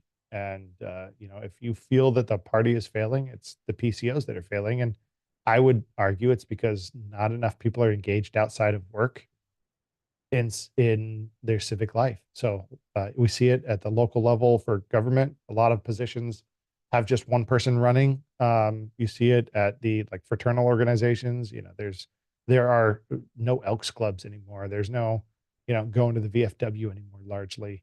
And so I don't know if it's because we all live in two-income houses and barely getting by, or what it is, but this erosion of leisure activity in the middle class, the erosion of the middle class fundamentally, I think is played out in politics too. Because if you're a good person and you've got good ideas and you can put words to those ideas and you can get your VFW or your Elks Club and you get people behind those ideas and you can run for local government and you could become a PCO and you can influence who's going to be your candidate, I think you're going to get better candidates in the end because you have more people involved at the PCO level at all levels of making decisions. And as I gaze in my crystal ball, I just think that it's a fundamental reflection of society right now, and the situation we're at in society right now, where people are overworked, under, not able to participate in local things, and not even desiring to. And so we get the leaders we ask for. Yeah. Another pet peeve of mine is this: you see people all the time. I'm voting for X because I don't like Y. But they never say like why. It's no, I'm voting for X because he does this or she does this, and it's always anti this, right? When I've been campaigning, I've always kind of appreciated them because you go, and it's sobering that when you go campaign and you go door knocking, that you'll go to one house because they vote 80% of the time in the last 5 years, and then you'll skip 5 or 6 houses and go to the next house, and this is your voter pool. Your voter pool is like one of every 5 houses, which already is problematic. But then every once in a while, somebody say, "What party are you?" You just answer it. And if they say that they're not voting for you, you just move on. Because like in business, the faster you get to know, the faster you can move on to the next person. And I've always appreciated people who are, very much like partisan like that. But like I said before, I also feel like there's a distinct there's an opportunity to be courageous, to explore ideas that are not your ideas for the sake of exploring. And um, you may evolve your ideas. And I don't think it's a problem associating with the party being Republican or Democrat. And I think it's great that the party can develop a platform to kind of guide candidates. But I also think that it's important that everybody at every level of government open themselves up to conversation with people who are in a different party. Can you talk about this? Like, of course, there's a Republican Democrat Party. I'm a firm believer, like a Democrat and Republican in Washington is not the same as a Democrat Republican in the state of Texas. Like, there's different flavors, right? Yeah, probably. Um, you run into the situation where, like autism, there's a spectrum. Yeah, there's a Republican, arguably in Western Washington, is not the same as a Republican in Eastern Washington. A Democrat in Seattle is not the same as a Democrat in Orting. So, I think you can slice these things in whichever variety you want. Um, And too many people have this thing. You're the Republican, you're the conservative Democrat, I'm a conservative Republican, liberal Democrat, right? And no yeah. one can really be fit in a box, I don't think. Well, yeah, the party platforms and what the party is different than the politicians. And often what you'll see at the presidential level is the president pulls their party in their direction. So the party is generally one flavor or, a mix of flavors. But when they're the president, they kind of pull the whole party in that direction. Yeah. And then when the party doesn't have a president or a clear leader, we're kind of in a weird situation where there's been a de facto leader of the party the last 4 years that hasn't been president in the Republican Party. But typically, there is no de facto leader in the Republican Party or in any party that's not in the presidency, and the party kind of evolves into this new version of the party, and then they put forward a candidate that is slightly different than the last person from that party. We're in new territory in 2024, and I mean, how many more new things can we ground break in our generation, huh? Yeah. And I think if you ask a lot of people in the United States, they'll tell you the state of Washington is like a liberal state, right? But Sure. and actually, like obviously Seattle's real liberal, Olympia real liberal. The rest of the state is not really liberal, right? I know like Puyallup kind of conservative, Pierce County is conservative, Eastern Washington like conservative. Now, of course, because all the population in Seattle, the Seattle Tacoma Olympia area, it's blue, Yeah. like it's like blue state. But in reality, most of the state is actually conservative right now. Maybe not conservative, but like maybe not as liberal as people think it is. No, I think that's true, but that is largely the case. I mean, you go to New York State, and you've got Manhattan, which is obviously liberal, left, or whatever. But you go upstate, you go throughout the rest of the state, it's very conservative. And, yeah, it, conservatism or liberalism are one of those things where, like, if you're looking at things from 30,000 feet, they make sense. But when you pull it down to ground level and actually look at things, they don't make a lot of sense. And what I mean by that is like, when you talk about Washington being a liberal state, sure, but pull things down to the city level. When you need your pothole fixed, potholes don't care about what party you're in. And so you'll see that at the city level, a lot of mayors, a lot of council members, they tend to be very much more pragmatic because they have to work with each other to pass a budget every year. By law, they have to balance the budget, which the federal government doesn't have to do. They have to fill potholes and employ police officers. And these are compromises that have to get made at the local level that defy the political label. And so it's one of those things where, the conservative or liberal label, like it makes sense from a high enough altitude. But when you get to ground level, it kind of disappears. Yeah, so I belong to the Seattle Chamber of Commerce, and they recently did a study like top concerns of Seattle residents, and the one concern was like pothole infrastructure, right? Mhm.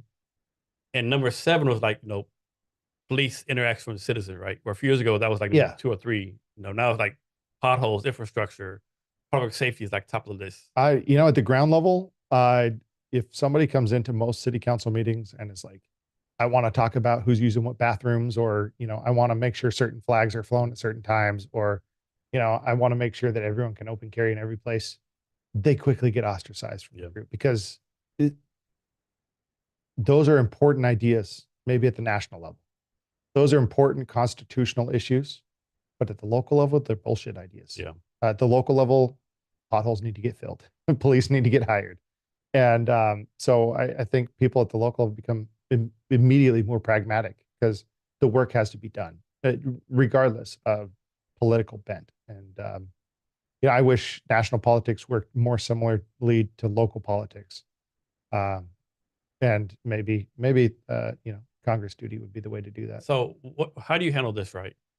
So like, so City of Seattle, there's obviously a lot of problems, but obviously there's a lot more, opportunity, like more tech jobs, more colleges, more opportunities, right? Where in town like Orting, there's probably less opportunities, right? If someone wants to be a tech person in Orting, I mean, of course, there's Zoom and stuff like that. There's this that's opportunity in small towns, right? How do you fix the balance between opportunities like, between urban areas and rural areas? Well, I mean, you're talking about economic opportunities, and that has shifted dramatically the last 4 years. So, in a city like Orting, traditionally you'd have to commute a long ways, and most of our cities commuters, but we also are seeing a much bigger growth in telecommuters in our city. And except for great podcasts like this, if I can avoid coming to Seattle, I do. And it's yeah, I used to work in Seattle because this is where the work was. So I think economic opportunity is shifting in the world as we get more opportunities to telework.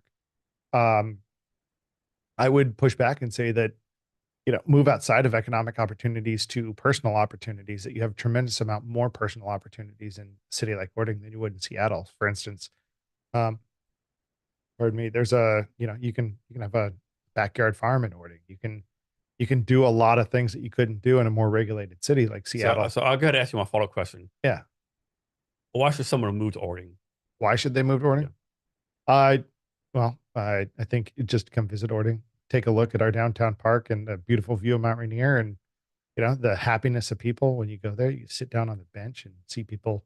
It's almost like going back in time 70 years and see people, of all varieties. So some aspect that's not 70 years ago, but people of all varieties, going to get ice cream from the little ice cream pop up and looking at the beautiful Mount Rainier and going out to the river and maybe fishing and um, you know, uh, you still have access to things that are important to you, like the Apple Store and Target and the other things, Walmart, Fred Meyer, whatever is important to you. But you have the ability to kind of have that peaceful life with very low crime rate that is going down and And engagement. how far are you from Tacoma?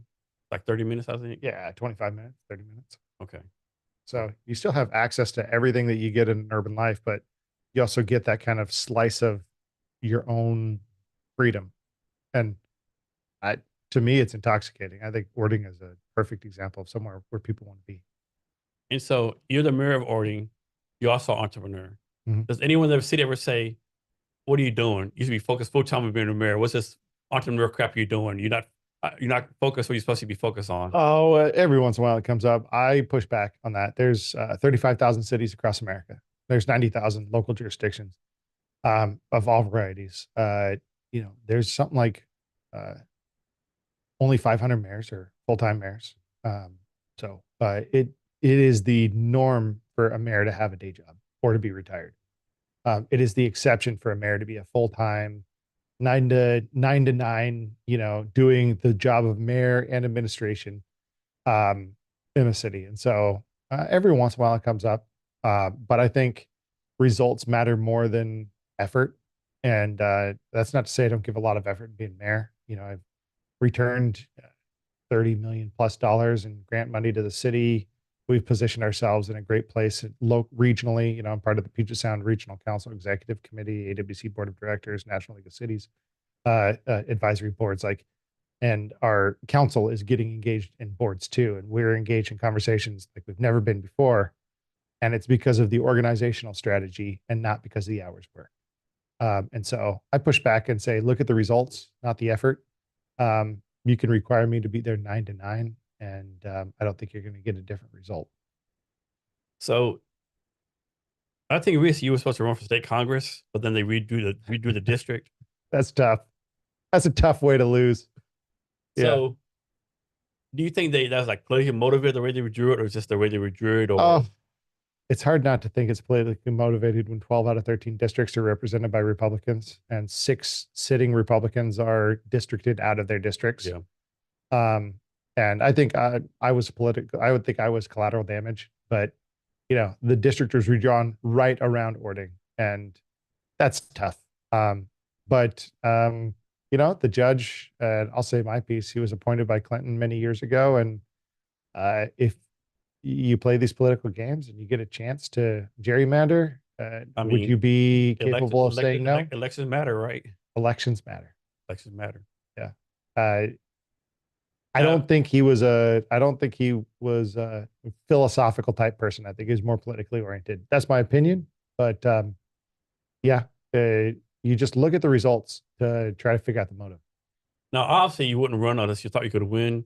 But what was your reasonable chance of actually winning? I think it was really good. I Really good. had as much headwind as I would have ever had. The former C document endorsed, and I had endorsements all up and down uh, from both sides of the aisle. I've got a tremendous network in the both counties that I'd represent, Pierce and Thurston County, and I think people see me as somebody who will listen to their perspective. They know where I'm at politically, and kind of, and we talked about it. Like I think children are wonderful, and all life is wonderful, and I've managed the city in a reasonable way, but albeit a conservative way. Um, and people know where I'm at, but they also know that I'm reasonable. And I think that I would have absolutely won that seat by a long shot. I think it would have been a very overwhelming win. So you consider yourself a conservative, correct? Yeah. Can you define conservative leadership? What does that mean to you, being a conservative leader? To me, I think it falls down. There's a lot of different types, right? And so to me, it's if things are working well, then yeah, why change them? You have to have a good reason to change them. And I mean, I've been through, like I developed curriculum, military sexual trauma. So I'm not saying that because the military worked well, we didn't need to evolve. But really, I think what you see is very much a fiscal conservative. So, we've taken our budget in the city and we've increased our reserves. We created a much better financial position so we could evaluate bonding opportunities and create opportunities to create more grant money coming into the city. So very much fiscally conservative. On the social conservative piece, I think I've got my demonstrated positions there. When we went through COVID and the governor tried to be very autocratic, we pushed back very hard in Orting and said, you have all these things, these rules.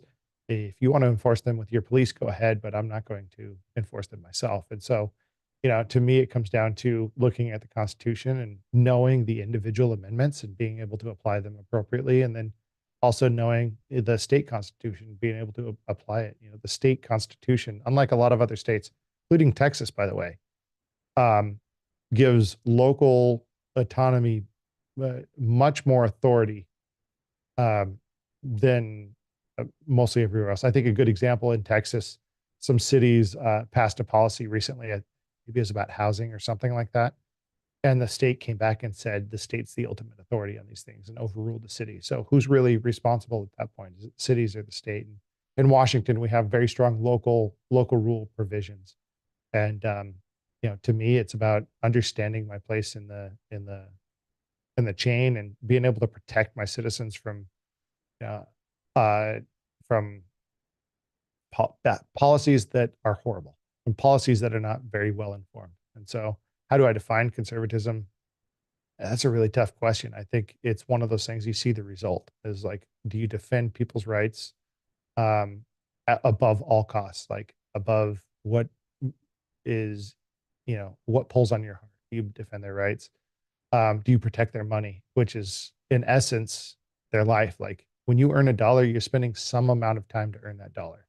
And so, as a government, if I spend that dollar, I have spent some amount of your life energy.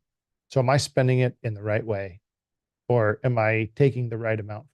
And that's the way I look at it: is do you respect the people's effort? Do you respect the people's money? Do you respect their rights, and do you choose to focus on their rights versus what's easy? And we can get into a lot of discussion there, but I think the typical touch points that we talk about now are, right to life or Second Amendment issues. I think are very obvious examples. I think less obvious examples come down to, well, I don't know. We could probably talk about them, but there's a lot of obvious examples we see right now, they're touch points, but that helps define conservative versus liberal. Yeah, so every once in a while, also Bill Maher, I can't remember the name of the show he has. I think he had a good example of what it is, right? He said like you drive a car, being a liberal is like having your foot on the gas all the way down, just changing shit, going as fast as you can. Yeah.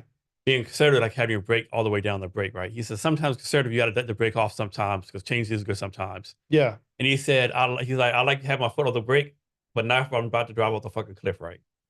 Yeah. Well, I mean, that's a good, Bill Maher's probably much better at stating this than I am. I think about it as oftentimes I think the liberal perspective is the way things they believe should be. And I think the conservative perspective is the way things are right now. Yeah. And I think, if I was to talk to somebody who wanted something that should be a different way, I'd say change the law. Yeah. Because as it exists right now, today, this is the law. Yeah. And this is what I'm duty bound to adhere to. And this is my opinion. I probably get blasted for this. So I think liberals like way more emotional, right? And conservative like way like maybe like more logically based, I think. I think it could be explained that way, but I've seen conservatives that are very emotional about their perspective.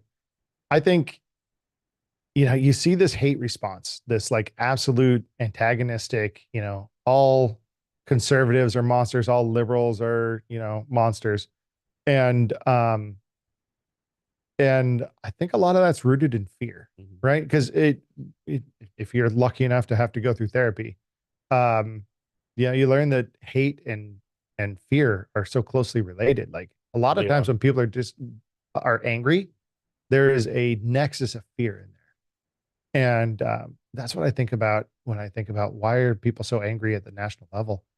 I think it's fear, and I think here's my perspective on this. I think everyone feels like they've been screwed. Everyone has like some belief that somebody is screwing them some way right now. And I think maybe it's the erosion of the middle class. Maybe it's the hyper billionaires becoming 3 times richer while the salaries have stagnated for 20 years. So I think that there's this perception that people are being screwed and they're afraid of that. They're afraid of what that means for their future, for their kids, for the future of America. So they take that out in anger at anyone who they believe screwed them. And that creates the division that we have today. Yeah. So I listen to Joe Rogan podcast again. And I copied my podcast off his, right? Yeah. Yeah. And so one time he had a lady on the Tulsi Gabbard, former U.S. Congressman from Hawaii, right? Right. And she was telling a story that one time her and the Speaker of the House there was Boner from Ohio. I can't remember the guy's name. Boehner from Ohio. Okay. And she said one time, he asked, hey, do you want to play racquetball with me like next week? She said, yeah, I should play racquetball. So they played racquetball this morning. And she said during the conversation, all the Democrats wouldn't say shit to her, like this side, like gave her the side, like, what the fuck you doing playing racquetball, the enemy, right? And she's like, are you kidding me, right? We play racquetball. So we hear stories like that, like, man, like this is insane. Like you can't even play racquetball with the opposition, right? It's just crazy. If people are afraid that they're being screwed and they're angry about it, they elect people who can channel that anger. Look, there's a lot of people in Congress that are very shrewd at tapping into people's emotions. They're very capable of being a chameleon and reflecting exactly what you want. And if you don't believe it, look back at what they were saying 20 years ago. Some of them have been around for 30, 40 years. Look back at what they said 20 years ago. These people are chameleons. And if you're angry because you're afraid, they're going to tap into that. And they're chameleons. They're not real people. And no wonder they're like, why are you doing what this normal person would do? Yeah, you're right. I don't know. That would be my guess. Just understand that in this game of politics, the people who become really good at it are really good at reading people and reflecting back at them. And if you feel like I'm reflecting back at you, I probably am as well. Yeah. Another thing I people realize too, as far as politics, like, of course, our presidents run as something, right? Mm-hmm. But I think end up being something else, right? So, like example, President Bill Clinton ran as a liberal Democrat. Sure. I would argue he became a conservative Republican because he got rid of welfare. Of course, some had to because he had a conservative Congress. Right? He was mass compromise, right? Yeah. And then you had like second President George Bush ran a conservative. But I would argue he's a fucking liberal Democrat because he spent so much money, right? Right, right. And then President Obama, people say he's liberal. Look at his record; he's actually a moderate Republican. I you get the world you get, not the one you want. Yep. And I think that's part of the brilliance of the Constitution is you got this this interplay between executive, legislative, and judicial, and it kind of requires collaboration. Yeah. And I think our best efforts are when there is some division. I think our worst policy comes out when it's Oh yeah. all one party. I And know in my experience, when I was like the one party run everything, that's like nothing gets done. yeah, Yeah. One thing like I wish I never have happened. I would do anything like when the next president gets elected. Well, not this one. Like, a new president gets elected, right? That conversation they get when they, hey, like President John Brown, this is the real deal, right? Like yeah. that initial conversation, like I know you ran on this, but this is the real deal. Like these are the dangers. There is Area 51, there are aliens, there's this all this crazy stuff going on. I know you campaign on this, but this all the stuff going on you don't know about. Oh, I would just love to just hear that conversation, right? I wonder how much the president knows, honestly. Yeah. So I have this example of president. I don't know if it's true, but imagine you've got 100 people in a room playing heads or tails. Mm-hmm. You know, they flip a coin. Your heads, you stay in. Tails, you leave the room. And so after one round, 50 people are left. Right? 2 rounds, 25 people are left. 3 rounds, 13 people are left. 4 rounds, 7 people are left. 5 rounds, 3, 4 people are left. Eventually, one person's left. You know, after 6 or 7 rounds. And if you ask that person how they did it, they'll tell you they had a strategy. Yeah. But in reality, you take a look outside. Yeah. You're like, there's no strategy. No. Somebody had to win. Yeah. And I think that's the president right there. Yeah. Is that you take a look outside, somebody has to be president. Mm-hmm. And is it because they're the best? I think so. What's that thing? I think it's just somebody has to win. In the United States, anyone can be president, but only like 47 people, whatever the number is, have to be president. Right. And so you look outside the game, like you and I in that example, we can see that obviously the game required a winner.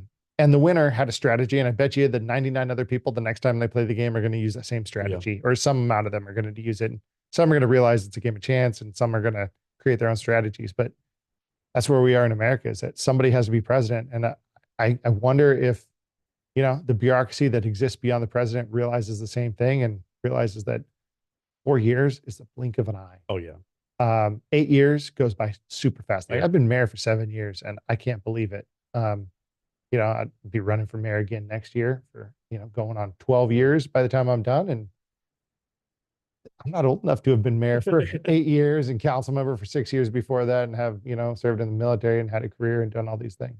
Is there a person out there like you think like you'd want to vote for president? Like you could be your choice? I'm a Republican, so I'm going to be supporting my party in the election. But it could be a non-politician, business person, Democrat, Republican, young, old. Just who do you think be like good for the role?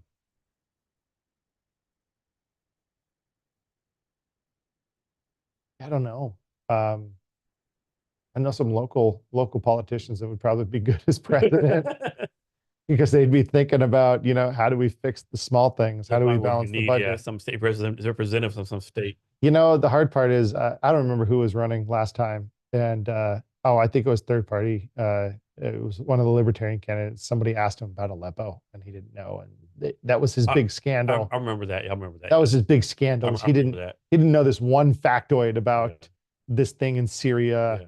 And, of all people the millions of things you got to know. Right. And they could have asked him, why come the grain prices are going up in China and then like degrading, import export of agriculture here. The ones who become president know how to answer that. Yeah. You have to be quick with it, right? You have to be fast on your feet. One thing Bill Clinton did better than anyone else ever is he was good at that on the moment response that wasn't even a response. So, and they tell you apart. Oh my God, he had the right answer. In his interview with George Bush, back in '92, in his debate with George Bush and Ross Perot, somebody asked, I'm paraphrasing, what are you going to do about unemployment?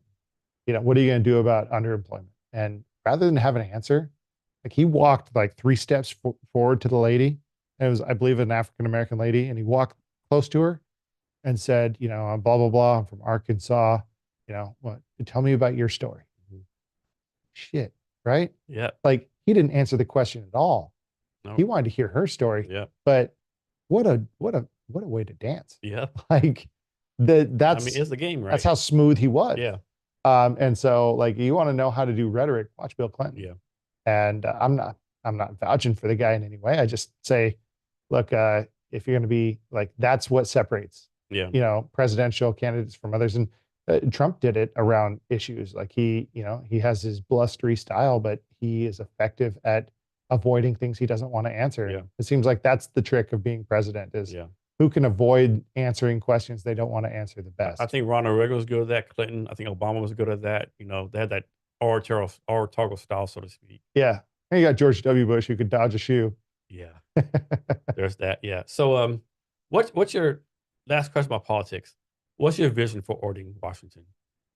The same vision I had when I started. I want Orting to be involved in every decision that affects Orting. So my vision is to ensure our council is highly effective and that our council members achieve the goals that they want when they come in. So I want to know, like, you want more roads, you want more parks, and I want to get them appointed into the right boards and commissions at this county and the state level where Orting is part of those decisions and continue to enhance Orting. Like my personal goal in Orting is we passed this master park plan, which is a very big park um, update to our main central park, and it's going to take several $1 million and probably several years. And we're coming off a big win. I got been spent the last 8 years getting funding for this bridge for kids to help kids evacuate across our valley in an emergency, and that took a lot of lobbying at the legislature, both state and federal, and we got the money for it, all in grants, and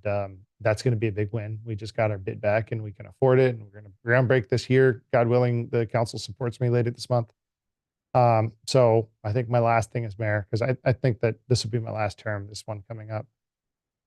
Who knows? But would be to finish that parks master plan or get a long way towards it. Cause I think that's going to really continue to revitalize our downtown. We, under my mayorship, we built the new city hall utilizing largely grant money, and that has helped add new businesses to our downtown, which is rare in a downtown like ours. Often you see businesses leaving those downtowns, but we've added new businesses, and I'd like to continue to see downtown revitalized through an improved park system. All right. Now moving on to I think is going to be one of your favorite subjects. Oh, tell me more. Let's talk about Techstars. Oh man. You were pretty hot when that shit closed down, I think. I wasn't as angry as it looked. But I was trying to channel everyone else's opinion. So we have a really tight knit group, our cohort that went through Techstars in Seattle. And just for background, Techstars pulled out of Seattle in the absolute worst way possible. That's what it definitely seemed like. The perception was definitely like, yeah. Oh yeah. No, they burned down the bridge on their way out. And everyone that was part of the last cohort at Techstars was like, what the fuck just happened? How long did you know you were going to do this? You took equity in our companies and you knew that you were going to burn the bridge on your way out. Like there's no support and you have equity, you're on our cap table. What the hell? So people were pretty ticked about it. And for that, I think they give you like $120,000 for 10% equity or something like that. Am I wrong? It depends on what you take. So there's a couple different things you could take, but I think generally it's you could go up to 120K for anywhere between 7 and 9% equity. So I think you're in the ballpark. But so these are, they hold a non-significant piece of our cap tables, and they behaved in a manner that, was very amateurish. And they burned the bridges in Seattle on their way out, and we're all Seattle-based companies. So, now we've got a 10% stakeholder that everyone's like, what the fuck? But I have the privilege of being in a position personally where if I want to make that statement, I'll make the statement. And I think a lot of the other founders are in more tenuous positions. They have given up everything for these companies, and they're fantastic companies. But, if they pick a fight with somebody, the wrong person, then what happens to them financially? And to me, I'm in a much more financially secure position. And I truly believe in my company. I think we're building something amazing. But I'm also at a point in my life and career, and also maybe a former Marine or a Marine that is willing to pick a fight where if they're not going to say it, I'll just say the things that they're not going to say and let it go. And that's what I did. I got a lot of support for it. So let's cut out the outfit picture, right? Was the tech starts experience a good one, bad one? I mean, like basic accelerator, they do some stuff for you, right? It was a good experience because of the people who were in the cohort, but also because of the people that are running the cohort. So, we had some people who the local managing director and his team, absolutely terrific. And Techstars burned them on the way out. They really screwed them up. And it wasn't Techstars that made it a great cohort. It was, Marius and Sarah and the rest of the team that made it a good cohort. And so, um, I would say they made it an accelerator more than Techstars in general did. Techstars is very much like, let's get some sponsored people in front of these people. And you could tell like what the good accelerator discussions were and what kind of the bullshit corporate accelerator sessions were. So like, I'd drop out on the bullshit corporate ones, but I don't know. Techstars to me has become about raising the money and not about building the companies. And I know that maybe that's what it always was, but I've talked to a couple of VCs this last couple of months who themselves are struggling to raise money. And I just think the model is right now on the VC side having to evolve. Yeah. And I agree. With companies, they'll like push them out a long ways and continue to hold the carrot out. And I think that's their way of trying to stay relevant, when in reality, the whole VC market is shifting. And like I know Techstars like did everything supposed like focus on like where the VC money is, San Francisco, New York City, but like Seattle like had a bunch of unicorns. Techstars had a real good opportunity here. And then Boulder, like Techstars started on Boulder. Like, how do you fucking close down where you started at? Well, I'm with you on that one. If a company takes a drastic step, it means there's drastic reasons, and they don't owe anyone a response. But them being shareholders in our company, sure would be nice if they would at least communicate with us. And at this point, I've had one or two people from Techstars for Life reach out. It's like, I don't want any more engagement. I don't trust you guys. What, I'm supposed to commit a bunch of time to you, and then you're gonna, flame everyone on your way out? No, thanks. I don't need that kind of drama in my life. And thanks for the time. You had a great managing director. You fucked him over, and I don't want to deal with you. Right now, your thing is like, I have this 10% dead space in my cap. And you just got to deal with it, right? Just like you don't expect anything from them. Just know this 10% is like on my cap. Well, I don't know what they're going to do. We're a Seattle-based company. They got no network in Seattle anymore. To me, it's insane because, I mean, Techstars used to do the startup week every year in Seattle back in the day. I mean, it's like, So, I mean, the other side of the coin is that, the Seattle market could be more like, the Valley, or more like New York, and maybe be a little bit more accommodating to pre-seed type companies. They seem to. God, yeah, we're definitely gonna talk about that. Yeah, that's my pet peeve. Seattle market is very pedantic about this stuff, and so one nugget of truth in Techstars on their way out is the Seattle market just needs to invest better. Yeah. So, tell me you agree or you disagree with this, right? So one time I went to the Bay Area to visit my niece, and just by happenstance, I was eating lunch somewhere, and there was a VC there, right? So I asked, "Hey, question for you, if you can answer, why is San Francisco like so like VC heavy and Seattle's not, right?" He said, "Jason's like this. This is my opinion. In the Bay Area, all the VCs that I know of are former founders, right? They've started companies. Yeah. In Seattle, all the VC investors are from Boeing, Microsoft, Amazon. They really started a company." And he said, probably worse is in the Bay Area, like post John Brown, South to start for $25 million. They reinvest the money in the Bay Area startup scene. He said in Seattle, I don't know any startup who like kind of made in Seattle and reinvested, right? Oh, that's fair. I won't say this is specific to Seattle. I say I've talked to a lot of VCs, and you notice that VCs are strong on opinions, but like not on evidence. Yeah. And they sit in a position where a lot of people are asking them for money. And so they recognize that, and they stick that carrot out in front of you and want to hold multiple meetings that are bullshit. And then say, well, you need something, like you need a world-class this. Yeah. Bullshit. You don't need a world-class anything. You need more traction. Yeah. Look, you're either creating brand new technology, which very few people are, or you're distributing it in a novel way.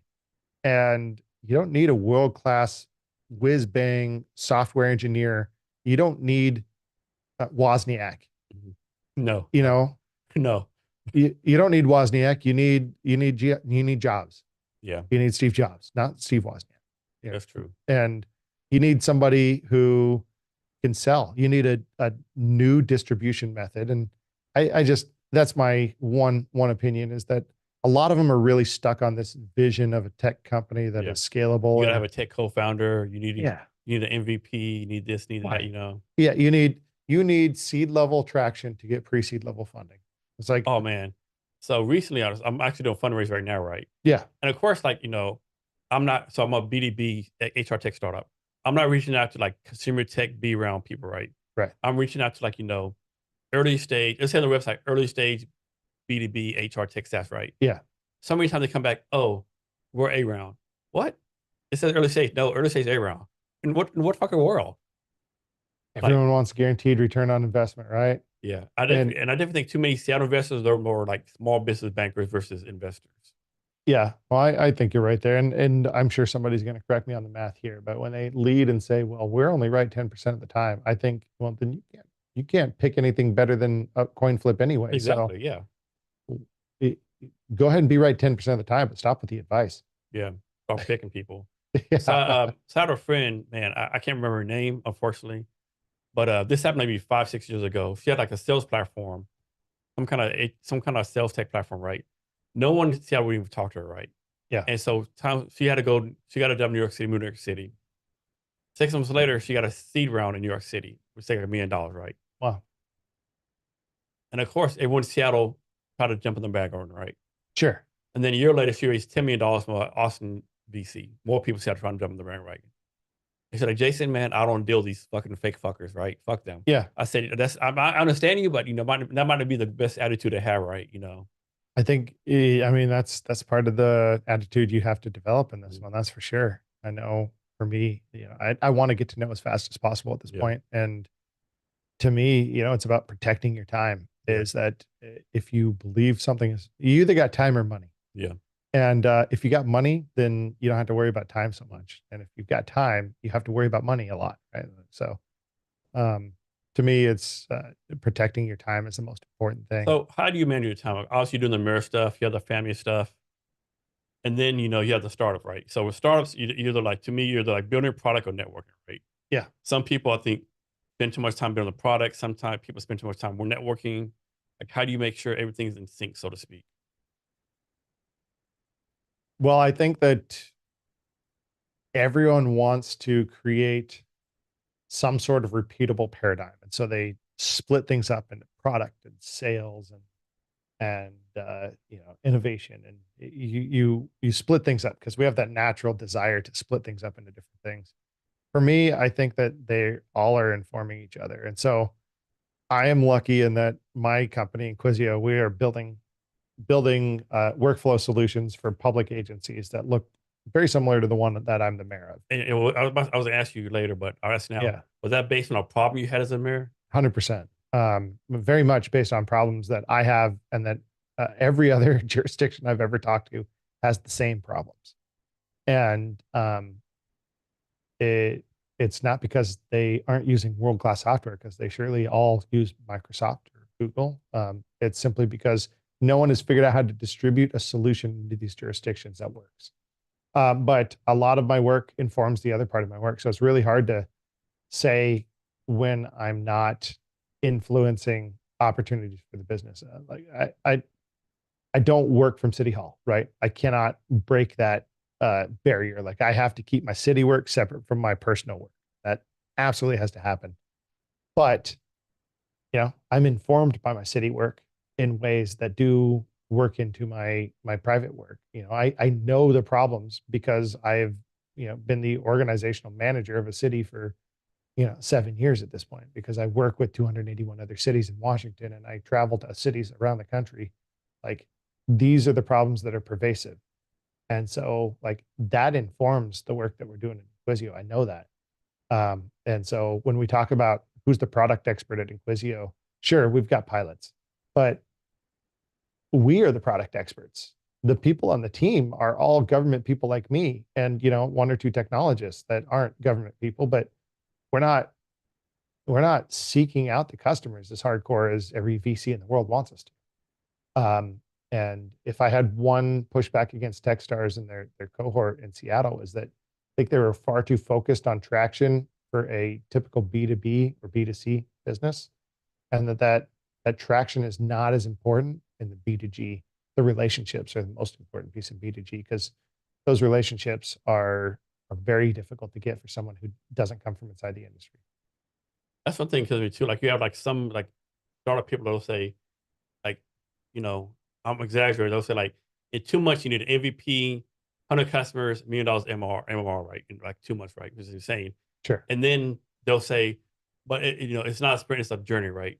So like on one hand, they're saying like fail as fast as you can. Other hand, they're saying like it might take 4 or 5 years. Yeah. Nobody has a perfect vision into what works and what doesn't. I mean, everyone's journey is their own journey, right? Yeah.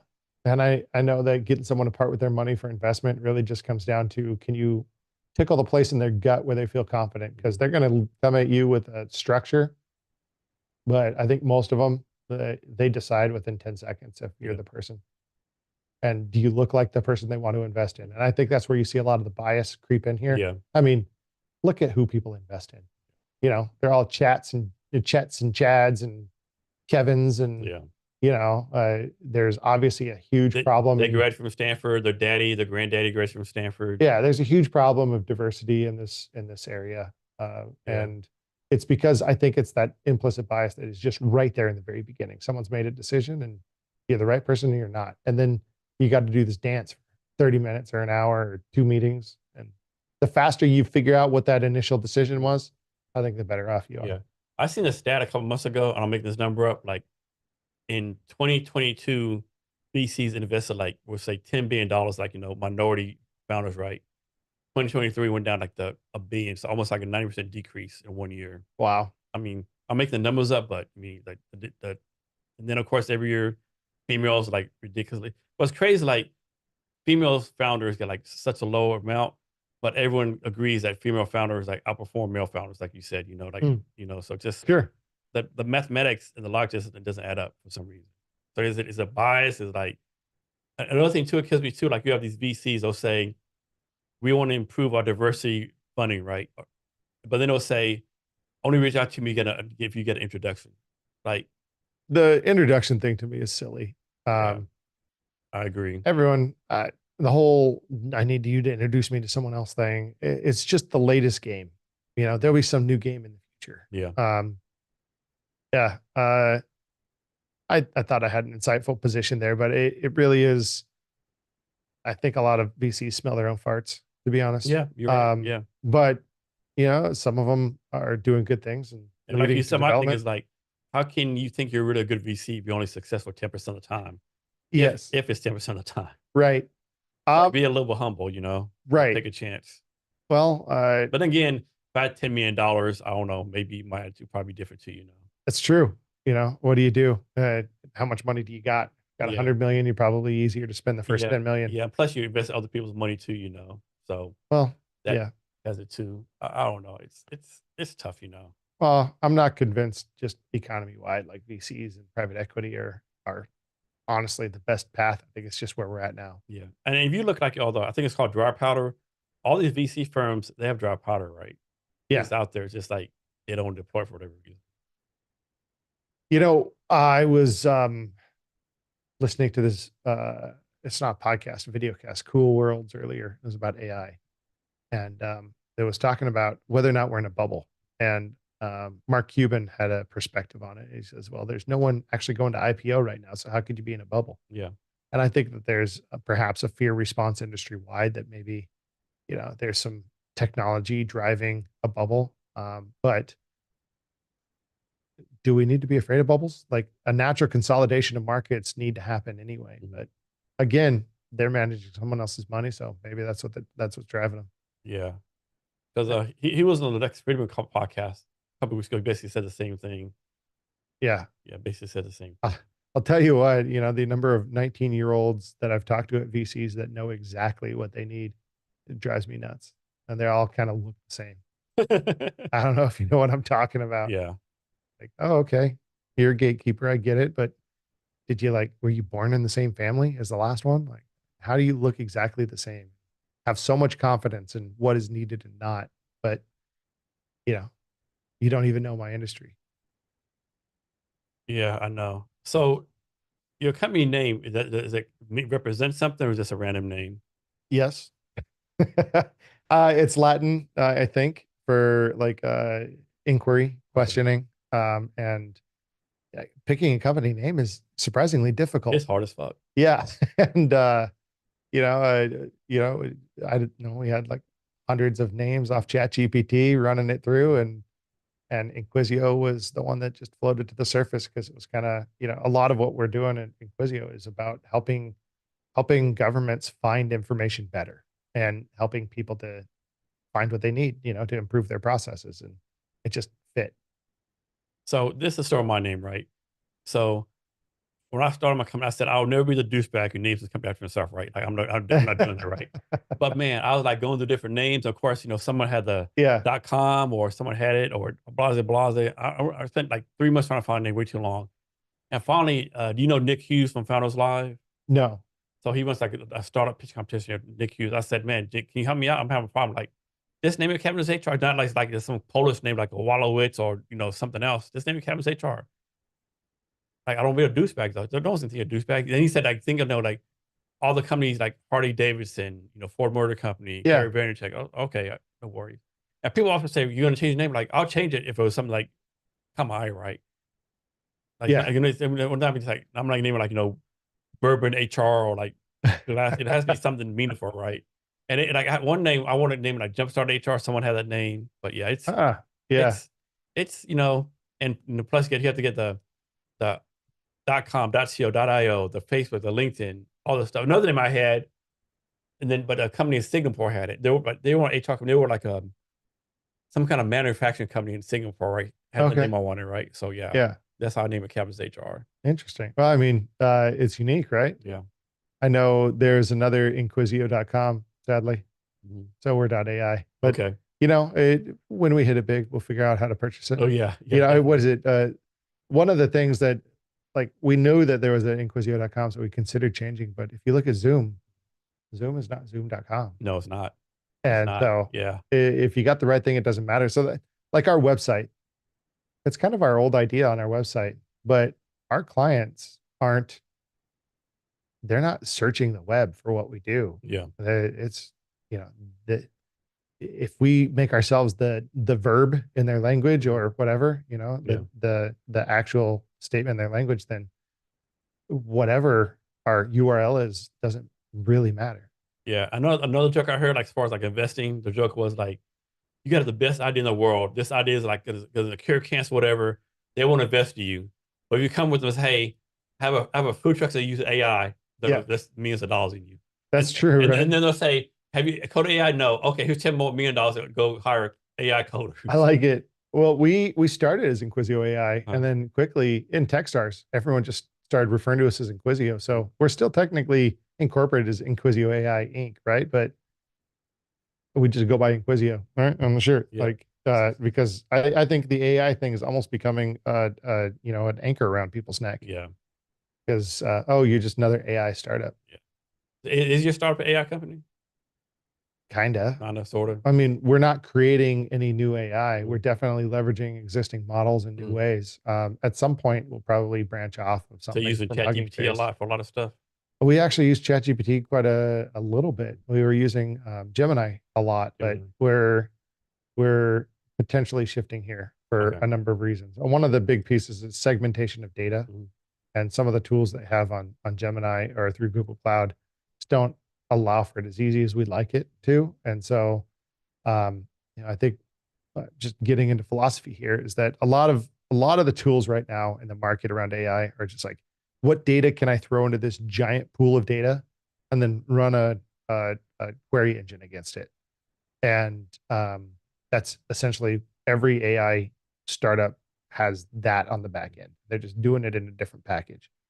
To us, you know, I see that as cross-pollinating too much information, HR specifically. So imagine in a jurisdiction, you've got HR information and police information and all this information, and you're trying to tune your tool to find the information based off the question.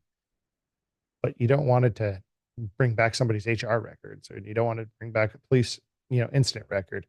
How do you protect that? I think it really comes down to, deploying not one intelligence in an organization, but 50 intelligences in an organization, 150 intelligences in an organization, and figuring out what the rules are for those to engage with each other. So that way you segment the data pools. And that is at a high level where we're at right now. Is what you see right now in like City of Orting, we've got 50 employees roughly.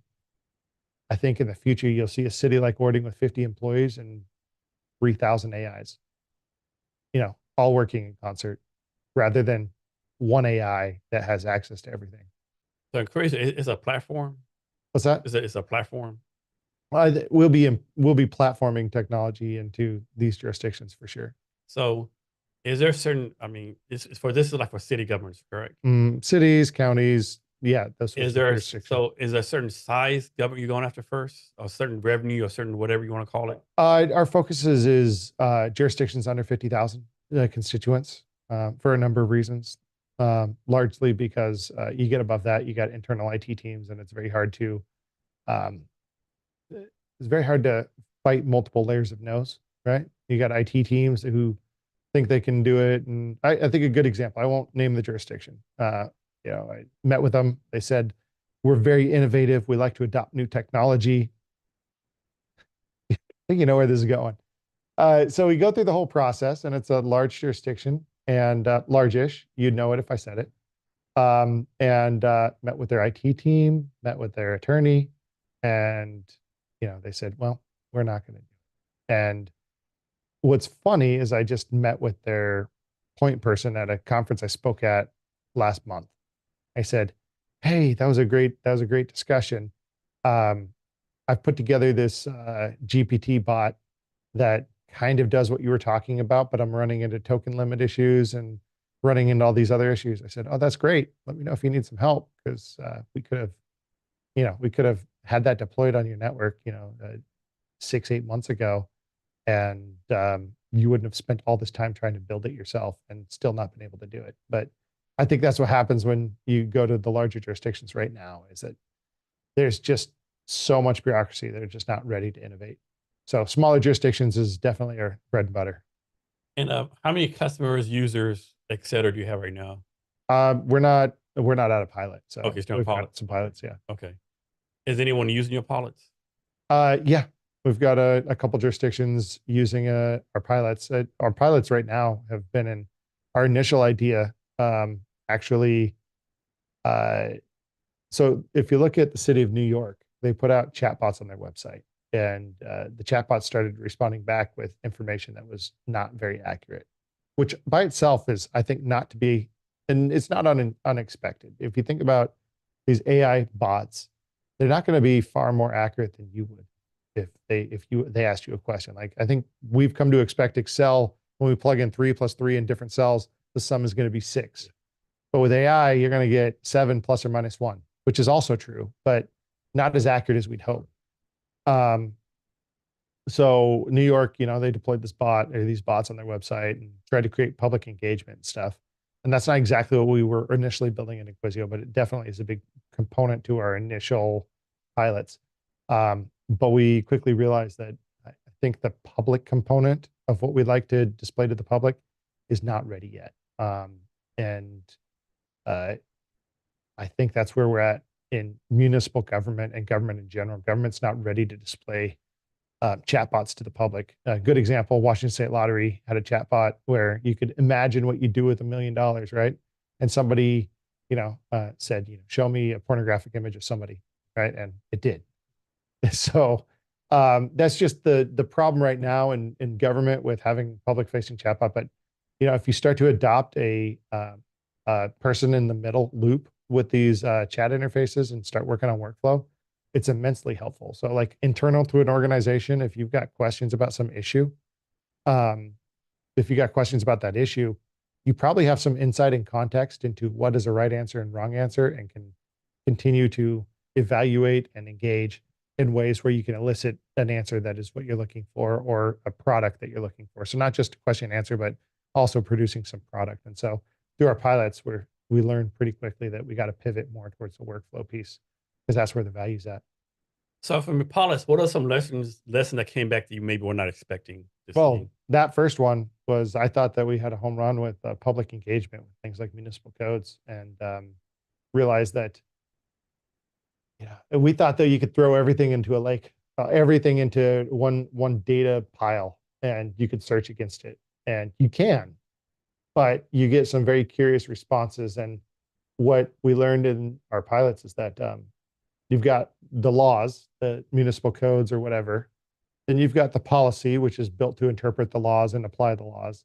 Then you've got all those like side notes, the sticky notes that sit on your desk, like, this is how I interpret the policy. And if I wanted to know what setback I needed on a fence from my house, well, there might be 5 or 6 different versions of a document that have evolved over time that exist within the data pile. And so how do these bots know which document is the relevant document? Well, they need additional context from the team.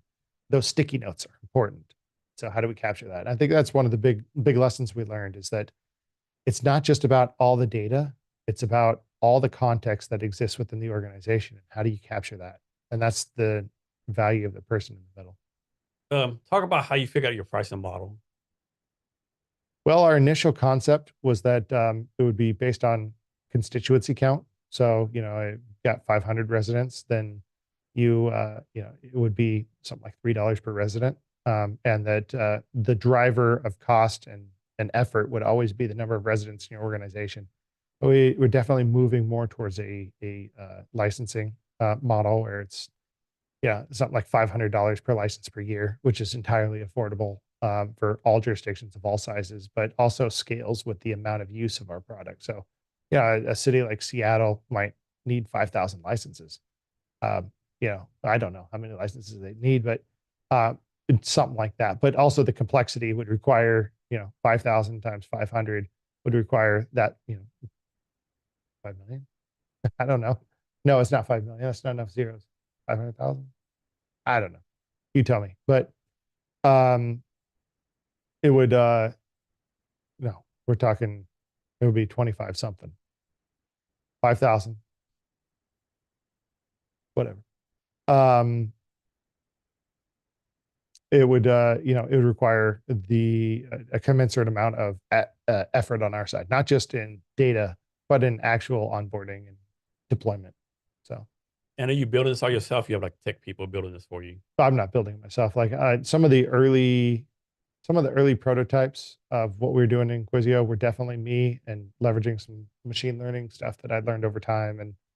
But when consumer models of generative AI became, usable, and you could access them through APIs and stuff like that, then, we brought on a tech guy, and really kind of formulated our vision for the company. And that's when we incorporated.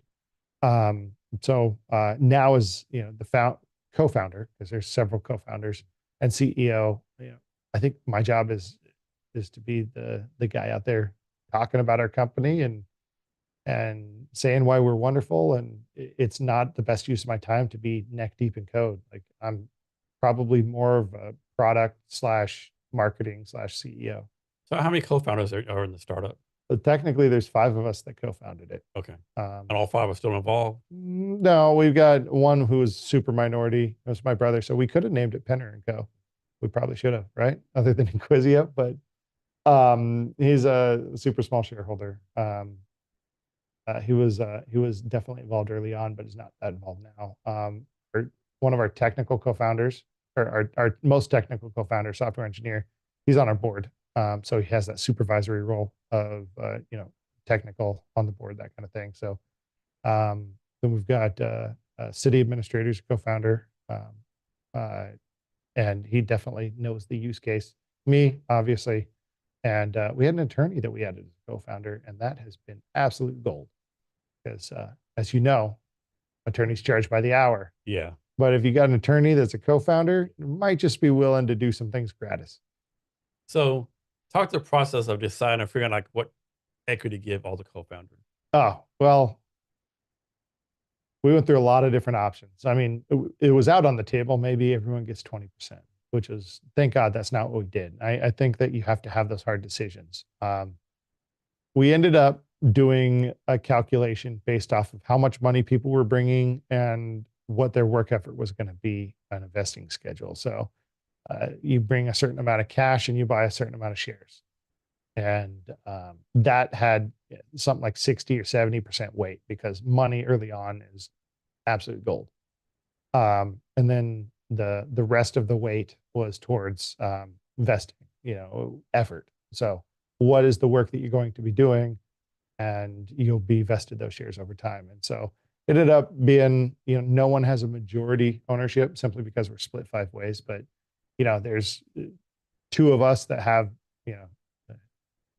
very much the majority, and then the rest kind of taper off from there. Yeah. And so is your plan like focus on the state of Washington first and then go to other states, or what's your phase national plan sort of? 100% is let's build where we're strong. We can iterate here in the Northwest and get the product right and get our sales motion correct. And from there, it's relationship driven business. There's some FOMO involved, and the distribution, traditional distribution in government is to wait for a request for proposals. We think that's an absolute loser idea. And so we've got a vision on how to distribute that is unique and scalable. And here in the Northwest is where we're going to perfect it, because this is our petri dish, this is our incubation chamber. Like, we know this market, we've got great relationships, and people who are excited about what we're building. So you said you're going after like cities with 50,000 or less. Mhm. Do you think it matters is if the city's like it has a surpluses and debt, conservative, Republican, or like any demographic, or is just like 50,000 and below? I don't care what their political affiliation is. I think it's irrelevant what their political affiliation is for what we're doing. I think you hit on something that's really important, because we face this feedback from VCs. Is like, well, cities are poor. I got into it. I shouldn't have taken the bait, but we got feedback from one who had engaged us at a Techstar. I was really excited. And then they sent it to their group and gave us feedback, and it was bullshit feedback. Like, how are cities that are cash strapped going to be able to afford this? When's the last time you saw a city go bankrupt? Nobody's ever seen it. It doesn't happen. I heard about one city that had to dissolve, and I shared with other people, and they were like, clutch my pearls, because it doesn't happen. Yeah. The cities that are small, they're not poor. They just have to be very careful how they deploy their cash. But they all, have reserve balances, and they all can, they all purchase Office 365 memberships, and, they all do the business they need to do. Yeah. You just need to convince them that what you have, is sufficiently low risk for them to take it on. And I think this is one of the things that traditional VCs don't understand about government market, is that governments don't make decisions based on cost. They make it based on risk fundamentally. Yeah. And that, where's a good example of that is that if you come to me, let's say we've got software and we're paying $10,000 for it a year. You come to me, we meet at a conference, and we build a relationship, and you come and say, I can do that for $9,000 a year. I'm not even going to engage the idea. Mm-hmm. I don't care if you can do the same thing for 10% cheaper, because the effort to go through the transition of technology is going to cost me dozens, if not hundreds of hours. The risk in that they've been doing it for the past 15 years and it works, versus you told me you could do it 10% cheaper and I have no idea if you can do it. The risk is too much. Yeah. The risk is the calculation. So governments are not price sensitive in the way that consumers are. Governments are risk sensitive. And so you need to create a way to de-risk the conversation. And who else is doing this? Is there any like companies out there doing this, like your competition, so to speak? There's some exciting companies that are innovating in the public space. I think off the top of my head, you got Legislate, who's trying to create AI that can help with drafting ordinances and resolutions. And I like what they're doing. I'd like to see that expand more, some partnership with them. But I think they're doing all the right things. But they're not a direct competitor. We're not doing what they're doing, but it's adjacent to what we're doing. Polymorphic is another really exciting company. They just closed their second seed round for like 10 million bucks or something like that. And um, they're doing some workflow stuff utilizing AI, but it's more on the customer relationship management side. I think they would be the closest thing to a competitor we have that is not already an incumbent in the market, but also they're focusing on an entirely different problem set from a different perspective than we are. And then you got the classic people in the market, Granicus, Next Request, things like that, Tyler Technologies, but there's no, a lot of them private equity backed by this point. So like they're just cashing checks. And so no direct competitors, some adjacent competitors that certainly could move into our area, but we could move into their area just as well. So you talk about governments to do stuff on risk. How are you convincing these governments like to take the like that you can actually de-escalate the risk, so to speak?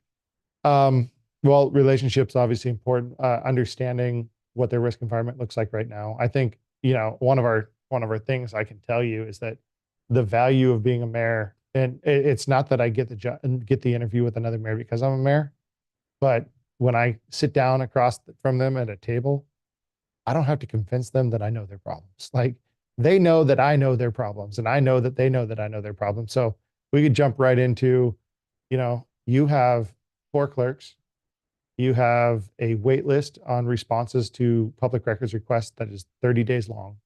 You spend $200,000 a year, or you have 4 clerks, you spend $400,000 a year in staff time, and then another $200,000 a year in attorney time trying to respond to these requests. I can help you do it for half that cost. So like you just focus on understanding their risk right now. And I know that sounded like a cost discussion, but that was a risk discussion. Their risk is that they've got 4 clerks, they need 6. How do I stop them from needing 6 in the future? And it comes down to risk. And so if I could stop them from expending more money, that creates opportunities rather than trying to save them money. So I think you kind of already answered this question, but like let's suppose Sumner signs on to use your platform, right? Who's my aunt-in-law, by the way? Their mayor is my aunt-in-law. Okay. But So Sumner signs out user platform. yeah, Who's the actual user? Is it like the low level clerk? Is like some city manager? Like who's actually using it? the clerk. So clerk is a bad term. It should Clerk should be called something else other than clerk, because when you hear the word clerk, like you think it's a low level clerk, Yeah. but clerk is like third most important position in any jurisdiction, maybe second. And in some jurisdictions, especially small jurisdictions, they're often clerk treasurers. The clerk is an incredibly important executive position in municipalities. So the clerk and other executive positions would be the primary targets initially, Okay. and eventually rolling out to probably anyone with a management role of some sort. And what's like how do you onboard people? Like, do they have to be like tech savvy, know how to use Microsoft Office? Like what's the onboarding plan for like people using it? Our goal is that it's simple, remove buttons. Yeah, I was just talking to Pierce Transit yesterday, one of the larger transit agencies in the country, actually. And their IT person was talking about this bespoke route planning software that no one knows how to use. And they have it. And they're like, well, how can we improve it with AI? I can help you understand, like, there's a consultative sales part of this. Like, I want to work with jurisdictions to understand how they're doing their workflows and help them identify where AI can improve it. But, that's one end of the spectrum, is that there's a lot of software in government that's really complex. And it's only complex because you got some software person, bless their heart, who's like, we need to solve for all eventuality. So there needs to be a drop down menu for everything. I want to be on the other end of the spectrum. Like our ICP, our customer profile is, she or he is 60 years old. They have worked an entire career not needing AI. So why would they use it today? And they distrust new technology. And so how do we create a platform so easy for them to use and so obviously, it's gamified so obviously to where they're getting immediate benefit for the use that they wouldn't otherwise. Like it makes it's refreshing for their day. And more buttons is not refreshing for your day. More drop down menus is a pain in the ass. And so like our goal and what we're building towards and our early, I don't even know if it's MVP, but it's what we're showing our pilots is stupid simple interface. It needs to be super simple because you can have something that does everything for everyone and then no one uses it.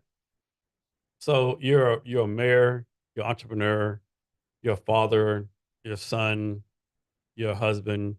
I'm presuming you have friends you hang out with once in a while, you No, know. not anymore. So like you're given all the stuff yourself, but how do you take care of yourself, right? How do you make sure that you're like healthy and fit and all that kind of stuff? Well, shit, man. I need to be more fit, that's for sure. But I have, for a long time I didn't even go to the doctor. I've fixed that. Um, how do I take care of myself?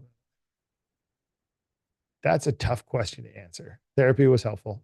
Um, it's helped me engage better with my wife by 1,000%. Um, that's been a benefit. We we installed the swimming pool because we're gonna live in this house literally till we die with our kids. They're gonna be 40 years old and living at home with us, as you know, right? And so we've done everything to this house to like make it a lifelong house for the whole family. And my daughter just learned how to swim last week. My kids love going swimming in the pool, and so trying to get those family experiences is what grounds me. But there's the other side. I just have this absolute manic nature to do stuff while I'm alive.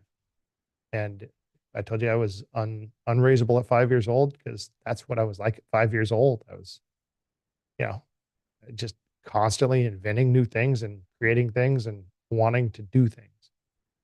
So it's just this is the 41-year-old manifestation of that. Is I need to balance my life better, but at the same time, I will not be retired.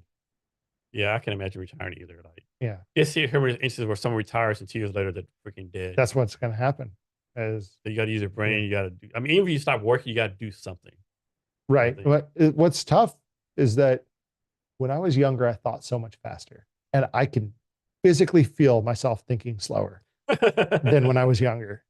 But I got to the wrong answer so much faster when I was younger to get to the right answer. Like I think about it, like molecule when it's heated up, Uh-huh. it's all excited. And Yeah. that was my brain. I was like, do ding, and I find the right answer eventually. Now, maybe it's wisdom or something. I seem to find the right answer a little faster, Yeah. but my brain works slower. So I don't know. And are you still doing therapy? I'm not anymore. Okay. Yeah. Well, and how long ago was that when you stopped? Last year, That's it. maybe beginning of last year. And Yeah. you got everything you needed out of it, you think, and just decided to move on, so to speak. I definitely got a lot out of it. Um, I resisted it for a long time. It came to a crisis point with my family and marriage that kind of it needed to happen. And my therapist was great. She was like 75 years old, former army nurse. She'd call me on bullshit so hard. Yeah.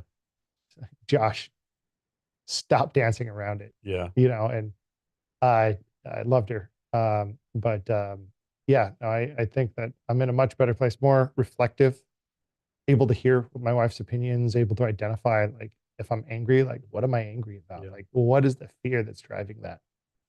Um, and so also able to touch my emotions for a long time, out of the Marines or maybe out of early childhood trauma. You know, I was not in touch with emotions. Still really hard for me to touch my emotions, which is a huge benefit. Yeah. Like I don't get scared talking in front of Yeah. groups. I don't get scared if you're a billionaire or absolutely broke. It doesn't matter to me. Like I don't have that fear response, Yeah. which can be really dangerous. But the other side of the coin is like if you can't touch your emotions, how can you authentically connect with people? I know. I think Gen Z gets a lot of shit for different reasons, but one thing I think got right is like mental health stuff, right? Yeah. Because they take the mental health days. They care about the mental health. This one I think they Yeah. definitely got right versus like my generation, like being in the army, like mental health. What the fuck is that? Mm. You're like, I'm depressed. We're about to go to war. Like Shay, who liked the post or whatever earlier, she was she was one of the most like poignant examples of my God, this is a different generation of mhm, person, not in a bad way. mhm. But I think exactly what you talked about is that very much more capable of identifying where they're Yeah. at any moment in time. And it was a, it's a management challenge. And don't get me wrong, if you're taking mental health days every single day, that's something, you can't do that, I don't think, but maybe once a month, every 2 or 3 months, I think that's good for you, I think. Well, I think one of the things I've learned in the last year, 2 years through therapy and through self-reflection is that if I need to take that nap, I'm going to take the nap. Oh yeah. Naps are so good. Yeah. If I need to, like, this is probably part of my personality, and I don't know what neurological thing it is, right? Is that there's that procrastination, but also like my creative time is 2 in the morning, and it still got that anxious energy, and that creates a challenge. But it's knowing when I'm most effective at working, knowing how, but also knowing when stress is like uh, stress is think of it like a hill and a cliff, and you can get more productive up to a point. Yeah. And then, Yeah. There's definitely once you motivation reach factors. that point in stress, if you go beyond it, it's crash. Yeah. I definitely And agree with so that. I've gotten much better at identifying when I'm near the top of that hill and just taking a break. So that way, I can sustain a level of production that I think that um, is pretty high. Yeah. For me, for some reason, I think I'm most productive like 9 p.m. 11 p.m. and from 4 a.m. to 5 a.m. So obviously that doesn't Oh fuck man. obviously that doesn't fucking work, right? Yeah. Yeah. No, I all nighters. Like if you want to know when I've, come up with an epiphany, it's like, it's always, 11, 12, Mhm. 1, 2. And if anyone follows me on social media, they'll see, that's the point where like, I'm like responding to things. People, Yeah. what are you doing? But that's where the brain's like by itself. Yep. And I don't know what it is. It's just who I am. But also the weird thing that has happened in the last, it's been a while, maybe the last 15 years, is that I wake up with like my epiphanies. Like we had a big breakthrough in our tech was because I woke up with the idea in my mind. And, this has happened a couple times when I went back from my master's program, working on some programming challenge, and was like, I couldn't figure it out. And I wake up and it was in my dream. Right there. It was Yeah. in my dream. Like, this is how you do it. Or I was building a telescope and I was trying to build a mount that the telescope sits on that could track, because the sky rotates roughly around the North Star and it does at a predictable rate. So like I was trying to figure out a math problem for the size of the arc on the base that would help it track. Just couldn't figure out the math on it, and I wanted to figure it out on my own. Like I'm sure I could have gone somewhere on some forum, but like this was my leisure, was like to figure out the math. And in my dream, bam, right there. Yeah. People don't realize that when you go to sleep, your brain's still working, right? Your Yeah. brain doesn't really take a nap when you're asleep. It's like still operating like pretty much full capacity and like doing stuff. Yeah. And so that's something that has been interesting. It's something that I couldn't do when I was younger. Yeah. I wonder so many times, like, matter of fact, bam, oh shit, this is a solution. You like, or just wake up. What am I up for? Yeah. Well, the 4 to 5 hour, maybe that's why you're so productive there, is because that's where your brain has sorted everything out. Yeah. Um, so you always talk some about your company, but can you go more detail, like how you started the company, what the focus on now, what your big dream vision for it is? How I started it. I mean, it started in my master's program. I was doing machine learning, as I definitely took some electives of machine learning, data mining, and statistics. And I always had this vision that there would be some application for it in the public sector. And I initially started with early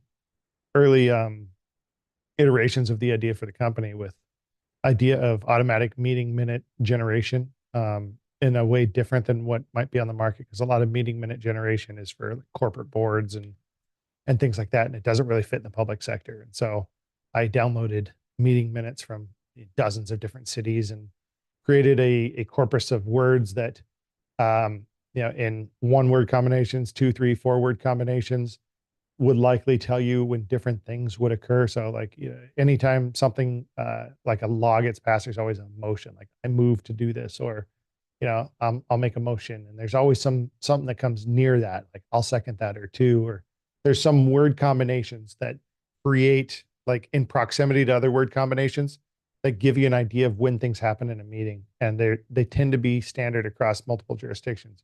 And so my initial thesis was, right, that I could utilize that and run machine learning models against it to give a high approximation of when things occurred in a meeting, and then quickly create a meeting minutes generator out of that. And it, got to about 70% accuracy of when certain things were happening in meetings off hand scoring things. So like if you've ever had to tune an AI model where you hand score things, this is just absolutely brutal, where you're just listening or watching or reading and you're just like, this is this, this is that, this is this, this is that. And you're creating a known data set that you can use to train a model that you can apply to an unknown data set and see how it works out. So that was the initial idea. And then of course, ChatGPT came out and realized that there was huge opportunities in policy generation and some other things. And so brought some of the smarter people I know together. And I'd been a solopreneur for years as well at that point, and doing marketing and I thought, I don't want to do this like a solopreneur anymore. Why don't I just bring smart people around me so I can focus on the things I do well, which I think I do well is relationship marketing, and positioning the company strategy, things like that. And so brought together, finance guy I know, lawyer I know, a technology guy I know, somebody who can do sales that I know, and said, let's, what do you guys think about this? It's really exciting. And they all said, yeah, let's go. And so that's how we created the company. And, the whole from start to finish, the concept was probably a year and a half before we incorporated, but the actual hard concept, like the we're all in this together concept, was 6 months before we incorporated. And the process of incorporation can take some time. Not because like the paperwork, but because you got to set up a bylaws, you got to figure out your board situation, you got to figure out shares, which took weeks. How are we going to figure out who owns what portion of the company? You think that would, you could work it out in a night, but my God, we must have spent 20 or 30 hours working through that issue. But I think we came to something that everyone can agree was fair. And the focus now is just like going through the pilots and stuff like that. What's that? And the focus now is just on the pilots.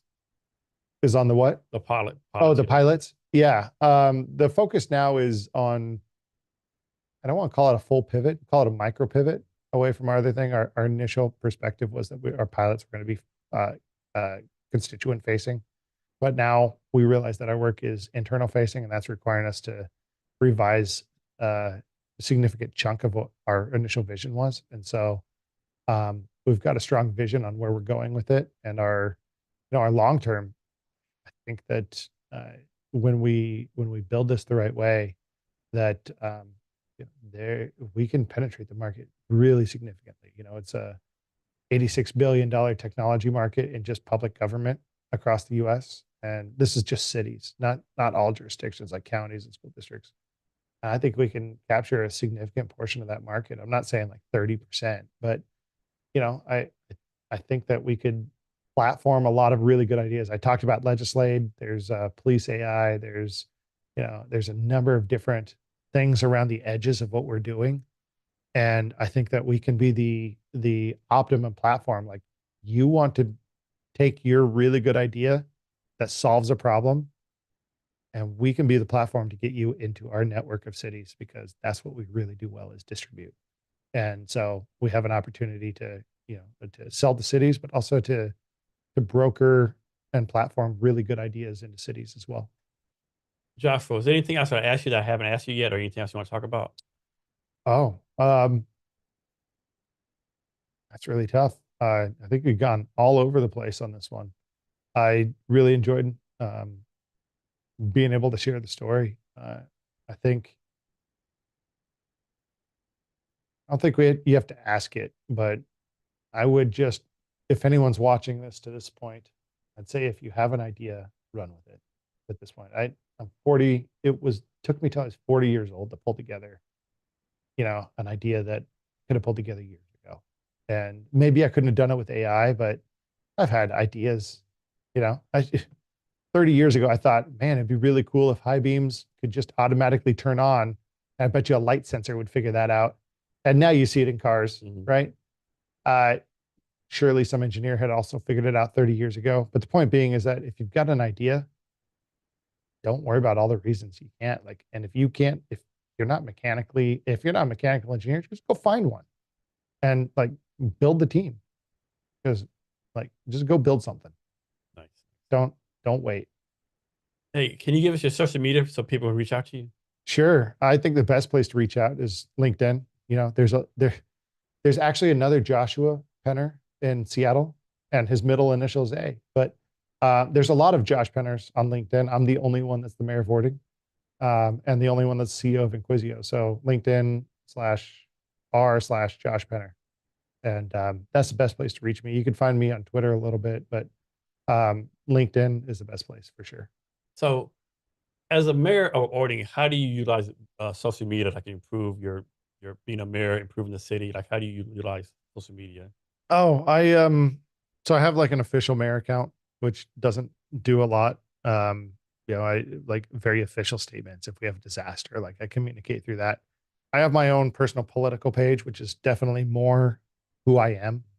And that one's going to be a lot more nuanced in my responses. And I can't speak as the mayor there, but I can speak, well, I can speak as who I am. And that's definitely my primary mode of communication. And then, our city, one of the things that we've done is during COVID, we were, I think, the first city I know to start broadcasting our meetings, virtually on social media. So that way people could see what was happening. And even in the beginning of COVID, like it was probably March when things were absolutely going nuts. Which is, man, COVID, we should have talked about that. But um, we had a virtual Q&A session like in the beginning of March using social media. So social media has always been a very integral part of my work as mayor. Again, if you go back to my skill set, I think that relationship marketing, that's very much what I've leveraged as mayor, is the ability to communicate with people and utilize various mediums to connect with them and to find out what's happening. And so social media is very much, it's my ear to the ground, but it's also my way to communicate with people in a lot of different ways. Of course, people communicate with me, phone call, text, social media. They stop by my house. They stop me at Safeway. Like I'm not safe anywhere. Joshua, thanks for your time today. Really appreciate it. Yeah. Thank you, sir. And to our listeners, thank you for your time as well. Remember to be great every day.